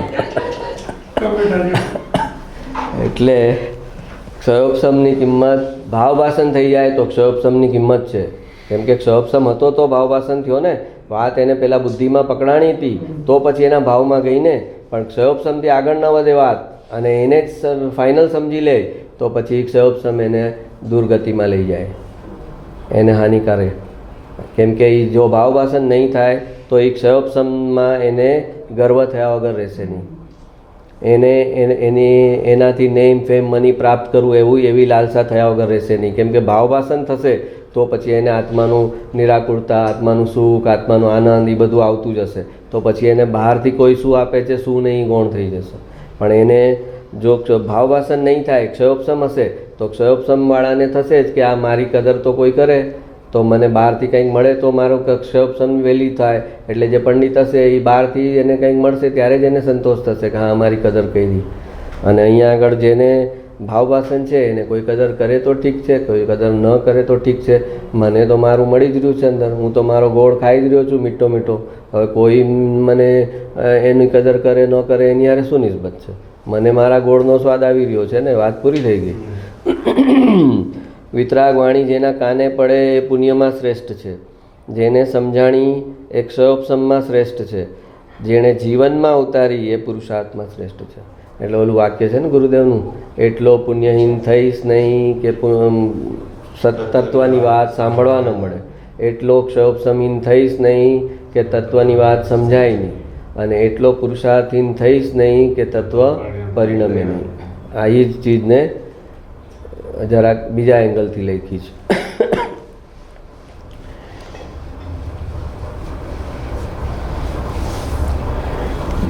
જે મારું વાક્ય છે, જેની દ્રષ્ટિ દ્રવ્ય પર હોય એ જ પર્યાય ક્રમબદ્ધ છે એમ બોલી શકે. પર્યાય ક્રમબદ્ધ છે એમ કોણ બોલી શકે? નહીંતર તો જે તે લોકો કાંઈ પણ કરીને એ તો ક્રમબદ્ધ છે, ક્રમબદ્ધ છે. તો જેની દ્રષ્ટિ પર્યાય પર હોય એ ન બોલી શકે કે પર્યાય ક્રમબદ્ધ છે. કેમ કે પર્યાય પર જેની દ્રષ્ટિ છે એનું પર્યાયનું કરતાં પણ ગયું નથી. પર્યાય સંબંધિત વિકલ્પ, પર્યાયનું કરતાં પણ એ ત્યાં આગળ કંઈક કરી રહ્યો છે. આમ થાય તો સારું, આમ ન થાય તો સારું, એનો વિકલ્પ ત્યાં ચાલે છે. અને પછી પર્યાયને ક્રમબદ્ધ કે તો એ મિથ્યાત્વ થઈ ગયું. દ્રવ્ય પર દ્રષ્ટિ છે જેની, એણે ત્યાં પર્યાયમાંથી રેઝિગ્નેશન આપી દીધું છે, અકર્તા થઈ ગયો છે કે આ પર્યાય મારી સત્તા જ નથી, હું કાંઈ કરી શકું એમ જ નથી. હું આ દ્રવ્ય છું, બસ એટલો નિર્ણય કરી શકું છું પર્યાયમાં. બાકી કોઈ પર્યાયને પરિણમાવવાની મારી તાકાત નથી. તો પછી હવે જે પરિણમે જે પર્યાય એ ક્રમબદ્ધ કહેવાય. કેમ કે કોઈ દ્રવ્ય પર દ્રષ્ટિ કરે તો પર્યાય પરિણમવાની બંધ નથી થતી. સિદ્ધ ભગવાનની એ પર્યાય પરિણમવાની થોડી બંધ થાય છે. પર્યાય તો પરિણમી જ રહી છે. સમ્યક દ્રષ્ટિ થયા તો એની પર્યાય તો પરિણમી રહી છે. મુનિ છે એની પર્યાય પરિણમી રહી છે. પણ એ પર્યાયના કરતા નથી કે અમે આ મુનિપણું લીધું, અમે આ ચારિત્ર પાડ્યું, અમે 28 મૂળ ગુણ પાડ્યા. આ બધું પર્યાય પરિણમી રહી છે અને અમે એને પરિણમાવતા નથી. ત્યારે તો એને સમ્યક ચારિત્ર ગણાણું. એમાં એનું જો એકત્વ હોય કે હું પરિણામમાં આવ્યું છું આ ચારિત્રને, તો એ ત્યાં મિથ્યાત્વ થઈ ગયું. એણે જળ અને ચેતનનો જ ભેદ જ્ઞાન જ ન સમજ્યા, બેઝિક જ ન સમજ્યા. જળ અને ચેતન જુદા છે. શરીર જળ છે અને હું ચેતન છું, અને જળની પર્યાય જળથી પરિણમે છે. પછી ભલે ચારિત્ર હોય બહારનું, એ બધું જ જળ છે. અને એ પરિણમવાનો મને જે ભાવ આવે છે એ આશ્રવ છે. ઓલું અજીવ છે. ભાવલિંગી મુનિ પોતાના ચારિત્રને કેવી રીતે જુએ? તો કે જે કંઈ બહારથી શરીરથી થઈ રહ્યું છે એ અજીવ છે, અને એ કરવાનો ભાવ થઈ રહ્યો છે એ આશ્રવ છે. આશ્રવ છે એટલે એનાથી કર્મ ખેંચાય છે. એણે આત્મા નથી ગણ્યો, એ મારો આત્મા નથી, આ આશ્રવ છે. મને આનાથી કર્મ લાગે છે, હું આ ચારિત્ર પાડું છું, એ શુભ ભાવ છે. શુભ ભાવથી કર્મ બને છે, કર્મ જ બને છે એટલે હું દેવગતિમાં જઈશ. તો એ આશ્રવ થયો કે ન થયો? આશ્રવ એટલે કર્મને અંદર આવવા દીધા, આવવાનો રસ્તો કર્યો કર્મને. તો કે આ શુભ ભાવથી જે કર્મ અંદર આવે છે એ તો મારો આશ્રવ છે, એ મારો આત્મા નથી. અને આપણે ભૂલ ક્યાં, દ્રવ્યલિંગી મુનિ ક્યાં ભૂલ કરે? અજીવ જે છે એમાં એનું એકત્વ, અને અંદર જે એને શુભ ભાવ થાય એમાં એનું એકત્વ. અજીવમાં આત્મા સમજે ને આશ્રવમાં આત્મા સમજે ને એટલે પછી નિગુંજમાં જાય. અજીવ જે છે પરિણમે છે એ એને હું પરિણમાવું છું, અને અંદર ભાવ મને જે આ થાય છે કે મારે આ ચારિત્ર પાડવું જોઈએ, ભગવાનની આજ્ઞા છે, આ મારો જે અંદર ભાવ થાય છે એ હું છું. ભાવ થાય છે એ તું છે ને તું નથી. તું તારો સ્વભાવ છે, એ ભાવને જાણવાનો તારો જ્ઞાન સ્વભાવ છે, એ ભાવ કરવાનો તારો સ્વભાવ નથી. એ ભાવને જાણવાનો તારી પાસે જ્ઞાન છે. એ જ્ઞાન સ્વરૂપ તું છો કે ઓલો ભાવ સ્વરૂપ તું છો? તો ભાવ સ્વરૂપ થઈશ તો ભવ સ્વરૂપ થવું પડશે. તું ભાવમાં એકત્વ કરીશ તો ભવ તને ઊભો જ છે. તું સ્વભાવમાં એકત્વ કરીશ તો કોઈ તને ભવભ્રમણ કરાવી ન શકે. જે કંઈ તારા ચારિત્રમોને કારણે 2-4 ભવ બૈચા હોય એ બૈચા, પણ એથી વધારે ન થઈ શકે. અને તે ભાવમાં એકત્વ કર્યું કે હું આવા ભાવ કરું છું ને સારા, તો પછી તારે ભવ ઊભા છે.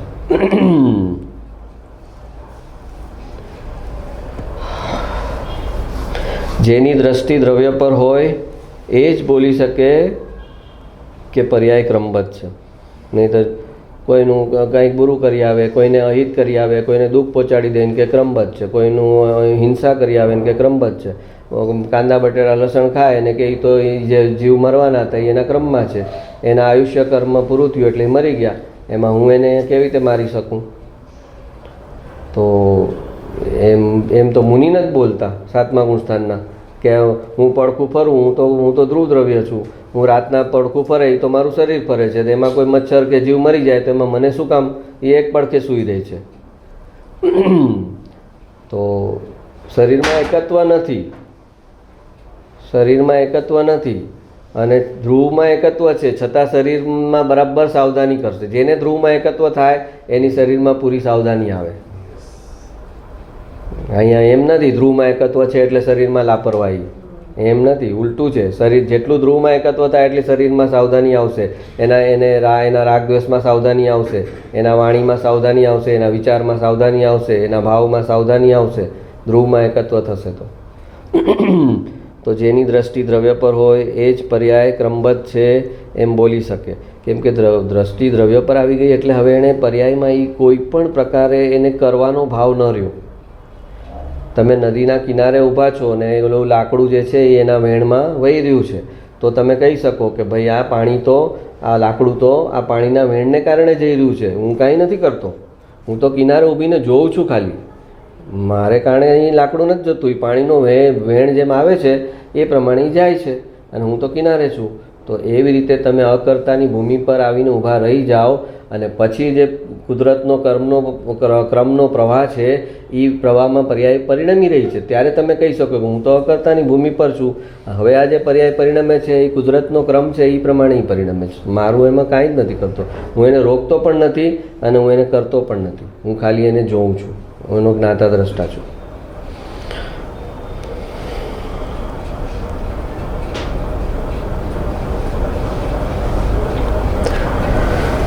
વસ્તુનું સ્વરૂપ અનેકાંતમય છે પણ એની પ્રાપ્તિ સમ્યક એકાંતપૂર્વક થાય છે.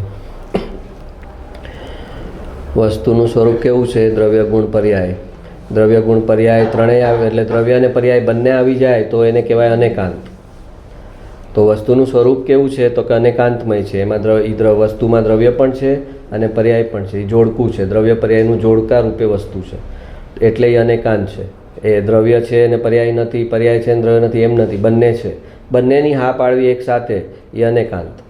તો કે વસ્તુનું સ્વરૂપ અનેકાંતમય છે પણ એની પ્રાપ્તિ સમ્યક એકાંતપૂર્વક થાય છે. પણ જો એની પ્રાપ્તિ કરવા માટે તારે એ અનેકાંતને છોડવું પડશે અને અનેકાંતને છોડીને તારે એ અનેકાંત જે છે એ પ્રમાણ છે. પ્રમાણ જ્ઞાનમાં દ્રવ્ય અને પર્યાય બંને છે એક સાથે અને એની પ્રાપ્તિમાં સમ્યક એકાંત એટલે તારે નિશ્ચયમાં આવવું પડશે, પર્યાયને ગૌણ કરવી પડશે અને હું દ્રવ્ય જ છું એમ નિશ્ચય કરવો પડશે. તો એ તું સમ્યક એકાંતમાં આવ્યો, પર્યાયને ગૌણ કરી અને દ્રવ્યને મુખ્ય કર્યું, તો દ્રવ્યને મુખ્ય કર્યું અને એટલે એ સમ્યક એકાંત થયું અને એ સમ્યક એકાંતપૂર્વક તને અનુભવ થશે. ત્યારે પછી પાછો અનુભવ થશે ત્યારે પર્યાય સહિત અનુભવ થશે, કેમ કે અનુભવ જ પર્યાયમાં થશે. દ્રવ્ય દ્રષ્ટિ કર એમ કે છે ને, તો દ્રવ્ય એ ધ્રુવ દ્રવ્ય, આ દ્રષ્ટિ છે એ શું છે? એ પર્યાય છે. તો દ્રવ્ય દ્રષ્ટિ કર એમ કે છે પણ ત્યાં દ્રવ્ય પાછું અખંડ જ રહ્યું, દ્રવ્ય ગુણ પર્યાય આવી જ ગયા એમાં. દ્રવ્ય દ્રષ્ટિ કર તો દ્રષ્ટિ પોતે પર્યાય છે અને દ્રવ્ય પર કર એમ કે છે તો દ્રવ્ય અને પર્યાય બે આવી જ ગયા. પણ પર્યાય એ સમયે પોતાના અસ્તિત્વને ગણતી નથી કે હું છું, હું ત્રિકાળી છું એમ કરીને એની દ્રષ્ટિ કરે છે. છે પોતે એક સમયની, અને એની પર્યાયની દ્રષ્ટિ પર્યાય પર નથી, પર્યાયનું એકત્વ પર્યાયમાં નથી રહેતું. જે પર્યાય દ્રવ્યને સ્વીકારે છે એ પર્યાયમાં એકત્વ નથી કે મેં દ્રવ્યને સ્વીકાર્યું. એ પર્યાયનું એકત્વ પર્યાયમાં નથી, દ્રવ્યમાં જ એકત્વ છે એનું, કે આ જે છે એ હું છું. એનાથી એને ભેદ જ મહેસૂસ નથી થતો, એ અભેદ થઈને વાત કરે છે. તો પછી પહેલાં અનેકાંતમાં નિશ્ચય થાય કે દ્રવ્ય અને પર્યાય બંને છે, એ પ્રમાણ જ્ઞાન થયું. અને પ્રમાણમાંથી જૈન ધર્મ કહે છે તારે નિશ્ચયમાં આવવું પડશે, પર્યાયને ગૌણ કરવાની અને દ્રવ્યને મુખ્ય કરવાનું, અને એને કારણે તને અનુભવ થશે. ત્યારે દ્રવ્ય અને પર્યાય બંનેનો અનુભવ થશે એકસાથે. તને પર્યાયમાં અતિન્દ્રિય આનંદનું વેદન થશે. એ તારું ત્યાં આગળ આખું દ્રવ્ય ગુણ પર્યાય પાછા થઈ ગયા સાથે. પણ તું જીદ પકડીશ કે વસ્તુ અનેકાંત છે તો પછી પહેલેથી જ હું દ્રવ્ય અને પર્યાય બંનેની દ્રષ્ટિ કરું તો શું વાંધો છે? તો કે દ્રવ્ય અને પર્યાય પહેલેથી દ્રષ્ટિ કરીશ તો તું અત્યારે રાગની ભૂમિકામાં છું, અને પર્યાય જે છે એ અલગ અલગ વિવિધતાવાળી છે. તો તને એમાં કોઈક તને અનુકૂળ છે, કોઈ તને પ્રતિકૂળ છે, તો તને રાગ દ્વેષ થયા વગર રહેશે જ નહીં. આપણે હમણાં ઓલું વાક્ય હતું કે ચકડોળમાં કોઈને સ્થિર થવું છે, એની ચકડોળમાં બેસે તો સ્થિર કેવી રીતે થાય? હમણાં વાક્ય નાખ્યું હતું ને મેં, કે કોઈને સ્થિર થવું હોય અને એ ચકડોળમાં બેસે તો કેવી રીતે થાય? તો ગોળ ગોળ જ ફરશે. એમ તારે ઉપયોગને એકાગ્ર કરવો છે, શાંત કરવો છે, સ્થિર કરવો છે, તો પર્યાય હર સમયે નવી થયા જ કરે છે. તો તું ઉપયોગને એ પર્યાય તરફ લઈ જઈશ તો તારો ઉપયોગ તો ચકડોળે ચડશે. એક પર્યાયથી બીજી પર્યાય, બીજી પર્યાયથી ત્રીજી પર્યાય. તને ઉપયોગને શાંત કરવો હોય, એકાગ્ર કરવો હોય તો તને કોઈ ન બદલાતી વસ્તુનું અવલંબન જોઈએ કે જે એમનું એમ જ રહે. તો એ ધ્રુવ દ્રવ્ય પર જ્યારે ઉપયોગ આવે છે ત્યારે એ શાંત એકાગ્ર થાય છે. અને પર્યાય તરફ છે તો પછી પર્યાય જેમ ભટકતી જશે એમ એનો ઉપયોગ ભટકતો જશે. એટલે એ ઉપયોગ જેટલો બહાર ભટકતો જશે એટલી ઉપયોગની તાકાત ક્ષીણ થતી જશે, અને એ ક્ષીણ થતી જશે ઉપયોગની તાકાત, એટલે એ ઉપયોગમાં એ દ્રવ્યને નહીં પકડી શકે. દ્રવ્યને પકડવા માટે ઉપયોગમાં તાકાત જોશે, અને એ તાકાત કોણ ખાઈ જાય છે? તો કે એ પર્યાયો જે છે જેના તરફ ઉપયોગ વળે છે એ પર્યાયો ઉપયોગની શક્તિને હાનિ પહોંચાડે છે, એને એકદમ હીણી કરી નાખે, ઝીણો કરી નાખે છે. પછી દ્રવ્યને પકડવાની એની તાકાત નથી રહેતી.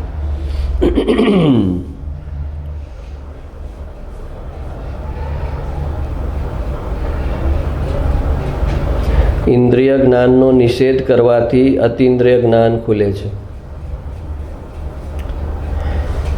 જે કંઈ અત્યારે 5 ઇન્દ્રિય, છઠ્ઠું મન, અક્ષયોપશમી જ્ઞાન છે, ઇન્દ્રિય જ્ઞાન છે. અને એ ઇન્દ્રિય જ્ઞાનનો નિષેધ એટલે શ્રદ્ધામાં નિષેધ. શ્રદ્ધામાં એનો નિષેધ કરવાનો છે કે આ મારું સ્વરૂપ નથી. સિદ્ધ ભગવાનને કોઈ ઇન્દ્રિય જ નથી અને છતાં એમનું જ્ઞાન પરિણમન ચાલુ છે. સિદ્ધ ભગવાનને કોઈ ઇન્દ્રિય નથી, શરીર નથી, મન નથી, અને છતાં એમનું જ્ઞાન પરિણમન અટક્યું નથી. તો હું સિદ્ધ ભગવાન જેવો જ છું, અને જો સિદ્ધ ભગવાન જેવો જ છું તો પછી આ ઇન્દ્રિય જ્ઞાન મારું નથી, એમાં મને અહમપણું કરવું શોભે નહીં. અને એમ ઇન્દ્રિય જ્ઞાનમાંથી અહમપણું હટાવે કે આ મારી વસ્તુ નથી, ત્યારે પછી એને અતિન્દ્રિય જ્ઞાન ખુલે. પણ ઇન્દ્રિય જ્ઞાન થોડું ખુલે ત્યાં તો એ ફૂલાઈ જાય છે.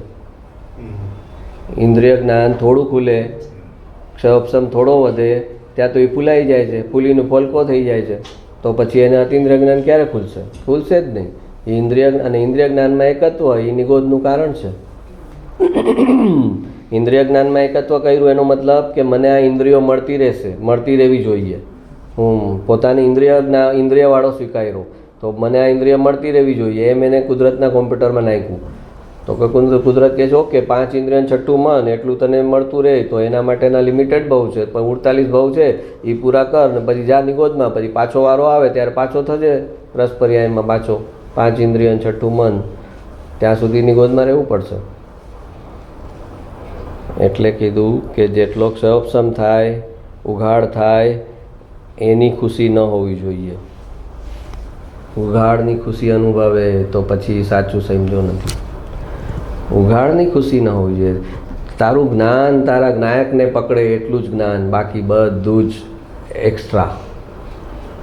ત્યાં દ્રષ્ટિ કરવા યોગ્ય નથી. જે જ્ઞાનની પર્યાય જ્ઞાયકને જુએ છે એના પર દ્રષ્ટિ નથી કરવાની. તો જે જ્ઞાનની પર્યાય શાસ્ત્રો જાણે છે, બીજું જાણે, ત્રીજું જાણે, એના પર દ્રષ્ટિ કરીશ તો શું થશે?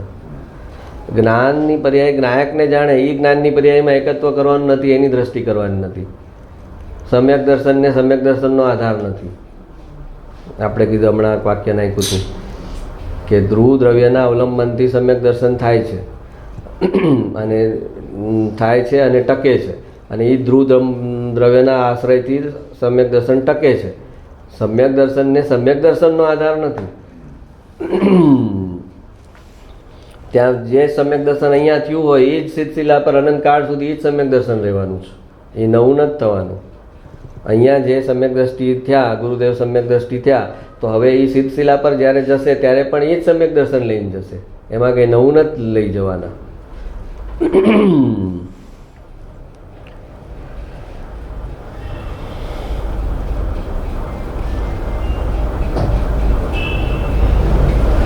શુભ રાગ, ગુરુદેવ શ્રી પરમાગમ સાર, શુભ રાગ પણ જેને પોસાતો નથી ને આત્મા પોસાય છે તેને આત્મા પ્રગટ થયા વિના રહેતો નથી. હવે શુભ રાગ પણ જેને પોસાતો નથી તો અશુભની તો વાત ક્યાં રહી? પાછા નહીતર અશુભ ઊભો રાખે ને આ વાંચે, જો શુભ રાગ પણ જેને પોસાતો નથી એને આત્મા મળે, તો પછી તો સીધું શુભ રાગ પર જ એટેક ચાલુ કરી દે રે. પણ તું જોતો ખરો કે આ વાક્યની અપેક્ષા શું છે, તારી ભૂમિકા શું છે, તું કયા લેવલ પર છો, આ વાક્ય તને લાગુ પડે છે કે નથી પડતું? કાંઈક તો હોવી જોઈએ ને તારામાં સૂઝ સમજણ કે આ જે ઓલા મેડિકલ સ્ટોરમાં ગયા, જે દવાઈ મારી, જે દવાઈ લાવો ભાઈ લાવો, દવા જ છે ને. દવા તો દવાનું કામ શું છે? સાજા કરવાનું ને.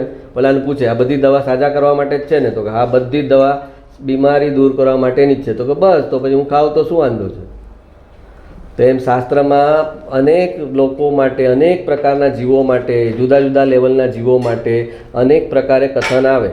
પણ એ કથન તને લાગુ પડે છે કે નથી લાગુ? જેને શુભ રાગ પણ પોસાતો નથી એણે અશુભ તો ક્યારનો છોડી દીધો હોય. અશુભ છોડીને એ શુભમાં આવી ગયો હોય અને હવે એને શુભે નથી પોસાતો. એ જે અશુભ ભાવ હતો એ ઉગ્ર આકુળતા હતી, તીવ્ર આકુળતા હતી, અને શુભ ભાવ છે એ મંદ આકુળતા છે. પણ આકુળતા તો છે. 4 ડિગ્રીવાળો તાવ હતો એ હવે 99 ડિગ્રી પર આવ્યો, પણ તાવ તો તાવ છે. તો હવે એને કે 99 ડિગ્રીનો પણ જેને તાવ પોસાય નહીં ને એ સાજો થાય, એમ કે છે કે 99 ડિગ્રીનો તાવ પણ જેને ખટકે એ સાજો થાય. તો ઓલો 3 ડિગ્રીવાળો કે જો 99 ડિગ્રીવાળોનો તાવ તો મારે ક્યાં, તો તાવ 3 ડિગ્રીનો છે ને મારે એને 99 ડિગ્રીનો. તો પણ તું પહેલાં 3માંથી તો 99 પર આવ, પછી 99 નગર પોસાતો નથી એની વાત આવે. તને તો 3 ડિગ્રીનો તાવ પોસાય છે, 99માં તારે આવવું નથી, અને તું કહે છે કે મારે તો વાંધો નથી. તો એ કહે છે શુભ રાગ પણ જેને એટલી આગલી ભૂમિકાની વાત કરે છે કે જે પ્રશસ્ત રાગમાં આવી ગયો છે અને એમાંય એને જેને આકુળતા લાગે છે એની વાત છે કે એને એ પણ ન પોસાય, પ્રશસ્ત રાગ પણ ન પોસાય, ધર્મ ધ્યાન પણ જેને ખટકો લાગે એનું પણ આકુળતા થાય ત્યારે પછી શુક્લ ધ્યાનમાં આવે. ધર્મ ધ્યાન પણ જેને ખટકે કે આ મારું આત્માનું સ્વરૂપ નથી, આમાં પણ મને આકુળતા મહેસૂસ થાય છે, તો ત્યારે પછી શુક્લ ધ્યાનમાં આવે.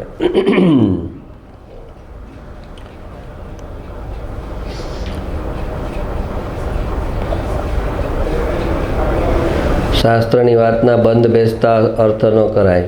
પોતાને સગવડતા પડે એમ અર્થ કરીને એના ઉપયોગ ન કરાય, નહીંતર વિતરાગવાણીની મોટી વિરાધના થાય.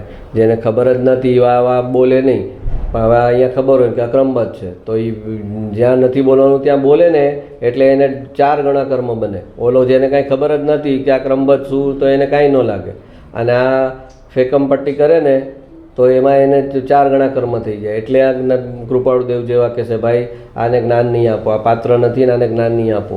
આ એટલા કર્મ બનાવી લેશે, આ વિતરાગ વાણીથી જ એટલા કર્મ બનાવશે કે એ અધોગતિમાં જશે. પોતાની કે પરની પર્યાયનું કરતાપણું એ અનંત સંસારનું કારણ છે. હા, ન તો પોતાની પર્યાય જ્ઞાની કહે છે કે મારી સત્તા મારી પર્યાય પર પણ નથી, બીજાની પર્યાયની તો વાત જ દૂર થઈ ગઈ. પોતાની કે પરની પર્યાયનું કરતાપણું એ અનંત સંસારનું કારણ છે, અને એમાં જો એ કરતા બને તો પછી અનંત સંસારનું કારણ છે. કુટુંબ લઈને બેઠા હોય એટલે એ બધું તો કરતાપણું આવે ને, તો કે આવે, રોલ નિભાવવાનો આવે, રોલ બધા નિભાવે જ્ઞાની. એ રોલમાં એકત્વ ન થઈ જાય, એમાં ડૂબી ન જાય, એ રોલને સાચો ન સમજે. અમિતાભ કુલીનો રોલ કરે તો એ રસ્તામાં પછી સાંજે ઘરે જતો હોય તો ડિપ્રેશનમાં આવી જાય કે આજે આવતીકાલે મજૂરી મળશે કે નહીં, આજે તો મળી એક સેટ આપી. એને યાદ જ હોય ને કે હું તો અમિતાભ છું. તો એમ નાની જે બી રોલ હોય એ કરે, બધા રોલ કરે, પણ એ પોતાની મૂળ આઈડેન્ટિટી જાણે છે કે આ બધા રોલથી પાર છું હું.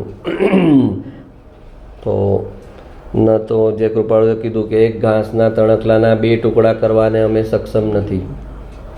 એક ઘાસના તણખલાના 2 ટુકડા કરવાને અમે સક્ષમ નથી, પણ જ્ઞાન કરવાનું કહો તો 3 લોક 3 કાળનું જ્ઞાન કરી દઈએ. એ અમારો વિષય છે. એ કેવળ જ્ઞાન અમારી શક્તિ પડેલી છે અંદર, એને જગાવશું તો એ કરી લેશું. પણ તમે કહેશો કે આ ઘાસના તણખલાના 2 ટુકડા કરો ને, તો એમાં અમે નિમિત્ત હશું, અને એની એવી જળની પર્યાય હશે તો થશે, હશે તો થશે. નહીં થાય એમ નથી કહેતા, અમે નિમિત્ત રૂપે હશું તો અમારા હાથે થશે, પણ નહીંતર નહીં થાય. તો એવી રીતે ન તો હું મારી પર્યાયને કરું છું, ન હું બીજાની પર્યાયને કરું છું. એમ એને ક્લિયર કટ શ્રદ્ધામાં રહેવું જોઈએ, તો એનું અનંત સંસારનું જે બી છે એ નીકળે, નહીંતર એ બી ઊભું જ રહે. હા, દ્રષ્ટિના નિદાન ગુરુદેવશ્રી. સિદ્ધનગરમાં અનંતા સિદ્ધો બિરાજે છે. તેઓએ પહેલાં બહારથી નજર સંકેલીને અંદરનો વિસ્તાર કર્યો હતો. તું પણ બહારથી સંકેલો કરી નાખ. આપણે પહેલાં બી લીધેલું છે આ વાક્ય.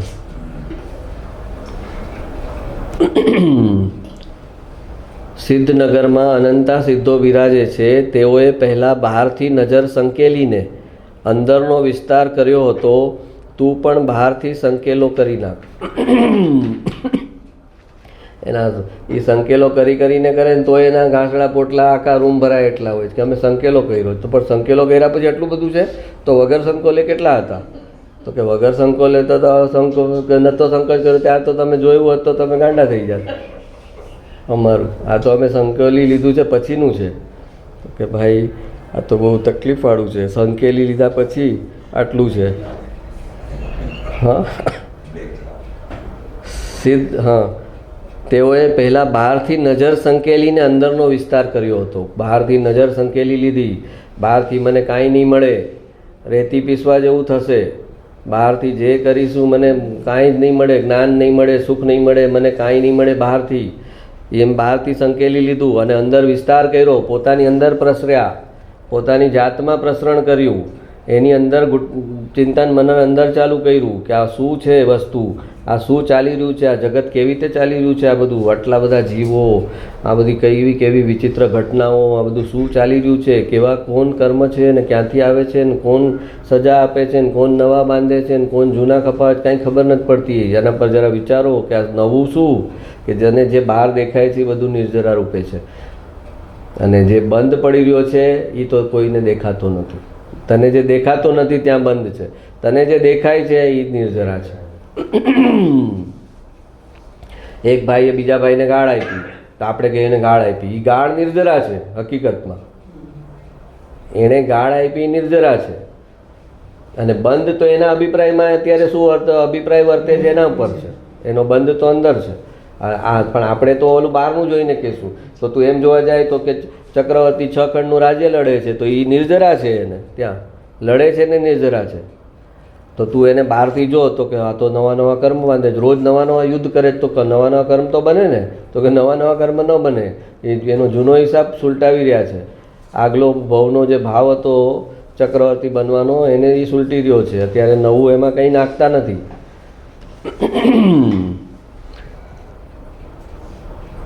હા, તું પણ બહારથી સંકેલો કરી નાખ. હું તો પૂરણ અભેદ પરમાત્મા જ છું, મારે ને પરમાત્માને કાંઈ ફરક નથી. એમ ફેર કાઢી નાખનારને ફેર છૂટી જશે. આ હા, દિગંબર સંતોની કથન શૈલી અલૌકિક છે. ગુરુદેવને હા હવે બોલો, હું સમ્યક દ્રષ્ટિ જેવું ને અહીંયા એવા પ્રભાવિત થાય દિગંબર સંતોની વાણીથી. અને આપણને આમ સારું છે, ઓકે છે. હાથ જોડી દો, હાથ જોડી દો, સારું છે, આ વાક્ય સારું છે. હાથ જોડો ભાઈ. હા, એનાથી વધારે આપણને કોઈ અભિવ્યક્તિ ન આવે. હાથ જોડવા સિવાય અભિવ્યક્તિ ન આવે.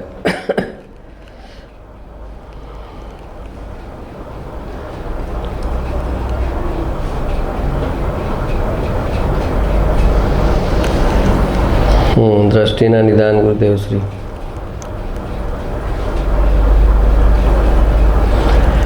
ચક્રવર્તીને પોતાની વિશાળ સંપત્તિ છોડવી પણ સહેલી છે અને ભિખારીને પોતાનું એક સકોરું પણ છોડવું મુશ્કેલ લાગે છે.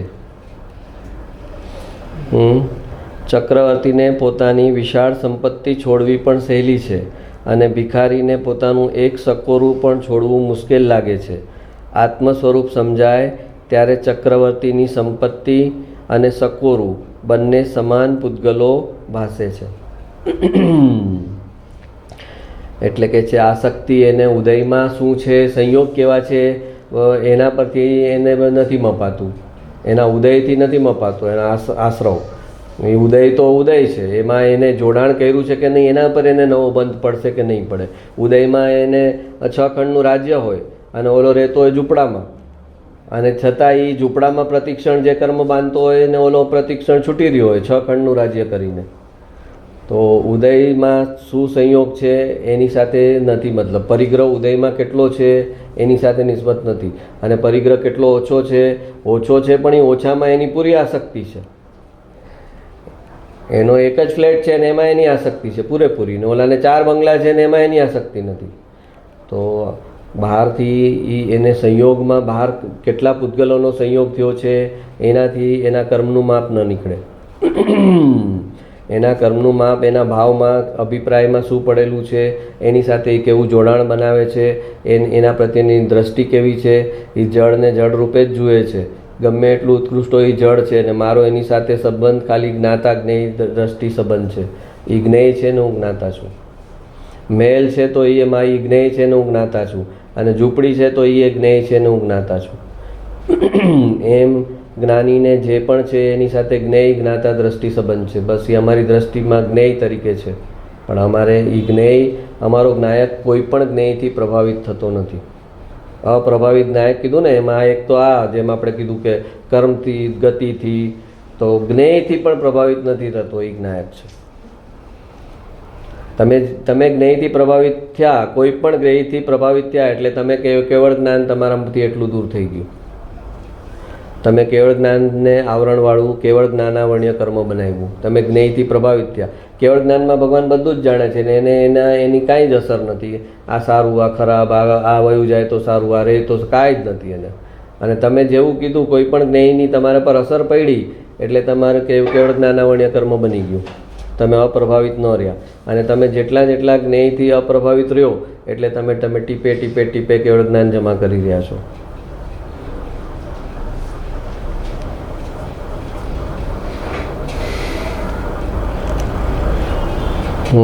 દ્રષ્ટિના નિદાન ગુરુદેવ શ્રી.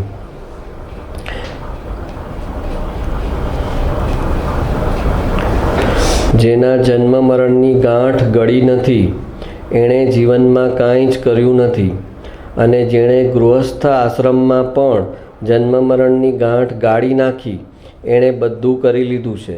સિદ્ધ ભગવાન એના હાથમાં આવી ગયા છે. જેના જન્મ મરણની ગાંઠ ગળી નથી એણે જીવનમાં કાંઈ જ કર્યું નથી. પછી દ્રવ્યલિંગી મુનિ થઈને કેમ ન હોય? પણ એના જન્મ મરણની ગાંઠ, એનું જે મિથ્યાત્વ, એ મિથ્યાત્વ ગળ્યું નથી. જન્મ મરણની ગાંઠ શું છે? જે મિથ્યાત્વ છે એ જન્મ મરણની ગાંઠ છે. એ ગાંઠ જેની ઓગળી નથી તો પછી એણે જીવનમાં કાંઈ કર્યું નથી. અને જેણે ગૃહસ્થાશ્રમમાં પણ જન્મ મરણની ગાંઠ ગાળી નાખી.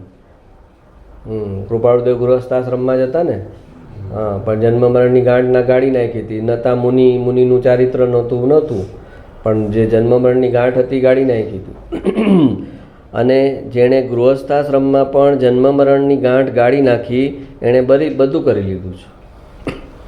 એટલે જેણે મિથ્યાત્વને જીતું લીધું છે એણે બધું કરી લીધું છે. ચારિત્ર ભલે ન હોય તો જરા સ્લો સ્પીડ આવશે, પણ એણે બધું કરી લીધું છે. સિદ્ધ ભગવાન એના હાથમાં આવી ગયા છે.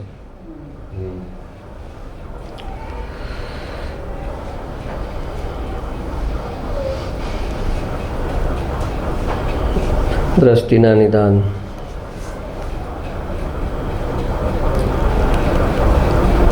અતિન્દ્રિય આનંદની જેને લાલચ લાગી છે એ સ્થિરતા માટે વૃત્તિઓને સંકેલે છે. જો શું કહે છે, જેણે અતિન્દ્રિય આનંદ, એટલે સમ્યક દ્રષ્ટિની વાત છે કે એને એકવાર ચાખી લીધો અતિન્દ્રિય આનંદ. હવે આમ કહે છે કે કોઈ લાલચ કોઈ લોભ રાખવાના નથી.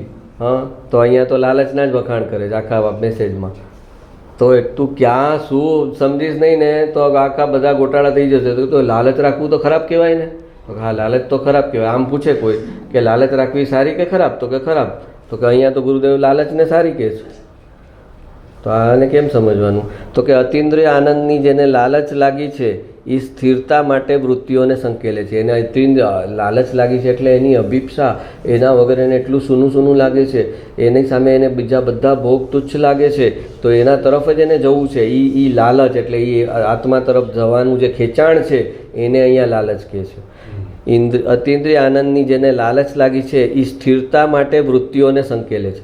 એ સ્થિરતા કરીશ તો ઓલો આનંદ આવશે, એ મને ખબર છે. જો હું સ્થિરતા કરીશ આત્મામાં તો મને ઓલો આનંદ આવશે. તો એટલે એ બહારથી વૃત્તિઓને સંકેલતો જાય છે. આત્માના અતિન્દ્રિય આનંદની જેને લાલચ લાગી છે તે જ આનંદની લાલચથી આત્મામાં ખેંચાય છે. કે આત્મા તરફ કેમ ખેંચાય છે? કે એમાંથી કંઈક આવે છે, એમાંથી મને કંઈક મળે છે. જ્યાં ઓલા ચક્રવર્તીને કાંઈ ભોગમાં બાકી ન હોય 6 ખંડના રાજ્યના, અને છતાં એમાં એને અધૂરું લાગે ને ઓલામાંથી આનંદ આવે ત્યારે એને કહે કે હા મજા આવી. તો એવું કંઈક અલૌકિક તત્વ છે મારી અંદર અને એનું એને ખેંચાણ થાય છે. એટલે એ આત્માના અતિન્દ્રિય આનંદની જેને લાલચ લાગી છે તે જ આનંદની લાલચથી આત્મામાં ખેંચાય છે. એ આનંદ ભોગવવા માટે સમ્યક દ્રષ્ટિને આત્મા તરફ ખેંચાણ થાય છે. એને બહારથી વૈરાગ્ય આવે છે. એ વૈરાગ્ય છે એ નાસ્તિ છે. આત્મા તરફનું ખેંચાણ અને અતિન્દ્રિય આનંદ ભોગવવાની જે લાલચ જે કીધી અહીંયા, એ જે છે એ આસ્તિ છે. એ આસ્તિ ક્યારે છે? નાસ્તિ ક્યારે થાય છે? અહીંયા આસ્તિ છે એટલે ઓલી નાસ્તિ થઈ જાય છે. તમને તાજમાં જમવાનું હોય અને પછી અહીંયા મેઘદૂતનું જમવાનું હોય. હા, મેઘદૂતનું જમવાનું આવેલું પછી તાજનું જમવાનું આવ્યું, તમે મેઘદૂતના જમવાનો ત્યાગ કર્યો એમ લાગે? એક જગ્યાએ ના પાડવી પડશે. હવે તો કોને પાડશું? તો ઓલા મેઘદૂતવાળા ભાઈને ના પાડી દો. કેમ ભાઈ? મેઘદૂતમાં સામે તો જો પણ 5 સ્ટારમાં બેસવાનું છે, તો પછી મેઘદૂતનો ત્યાગ કરી કાઢશે. હા, પણ મનોરંજનમાં જમવાનું હોય તો પછી મેઘદૂતનો ત્યાગ કરે? તો ન કરે. તો એમ અંદરથી જે આનંદ આવે છે એને 5 સ્ટાર 7 સ્ટારનો આનંદ આવે છે, તો પછી બહારનું બધું જ એને છોડવું ઇઝી થઈ જાય છે. અને આસ્તિ વગરની નાસ્તિ કરવા જાય તો એ દબાવીને કરે, ચારિત્રને દમન કરીને ચારિત્રને લાવે અને પછી જાય એક ભવ દેવગતિમાં અને પછી જાય નિગોદમાં. પહેલા દ્રષ્ટિમાં આત્મામાં આનંદની લાલચ લાગી છે. હઠથી કંઈ કરવાનું નથી, પરંતુ અતિન્દ્રિય આનંદની લાલચને લઈને આત્મામાં સ્થિરતા કરે છે. કે સમ્યક દ્રષ્ટિ ફરી ફરીને આત્મામાં જાય છે, બધેથી ઉપયોગ સંકેલીને અંદર વયા જાય છે. શાસ્ત્ર લખવાનું એ છોડી દે છે, ઉપદેશ આપવાનું એ છોડી દે છે. એ કેના આધાર પર? તો કે અંદરથી જેવા અંદર ડૂબકી મારે છે એટલે એને અલૌકિક આનંદનો અનુભવ થાય. તો એને થાય ફરીથી જાઉં.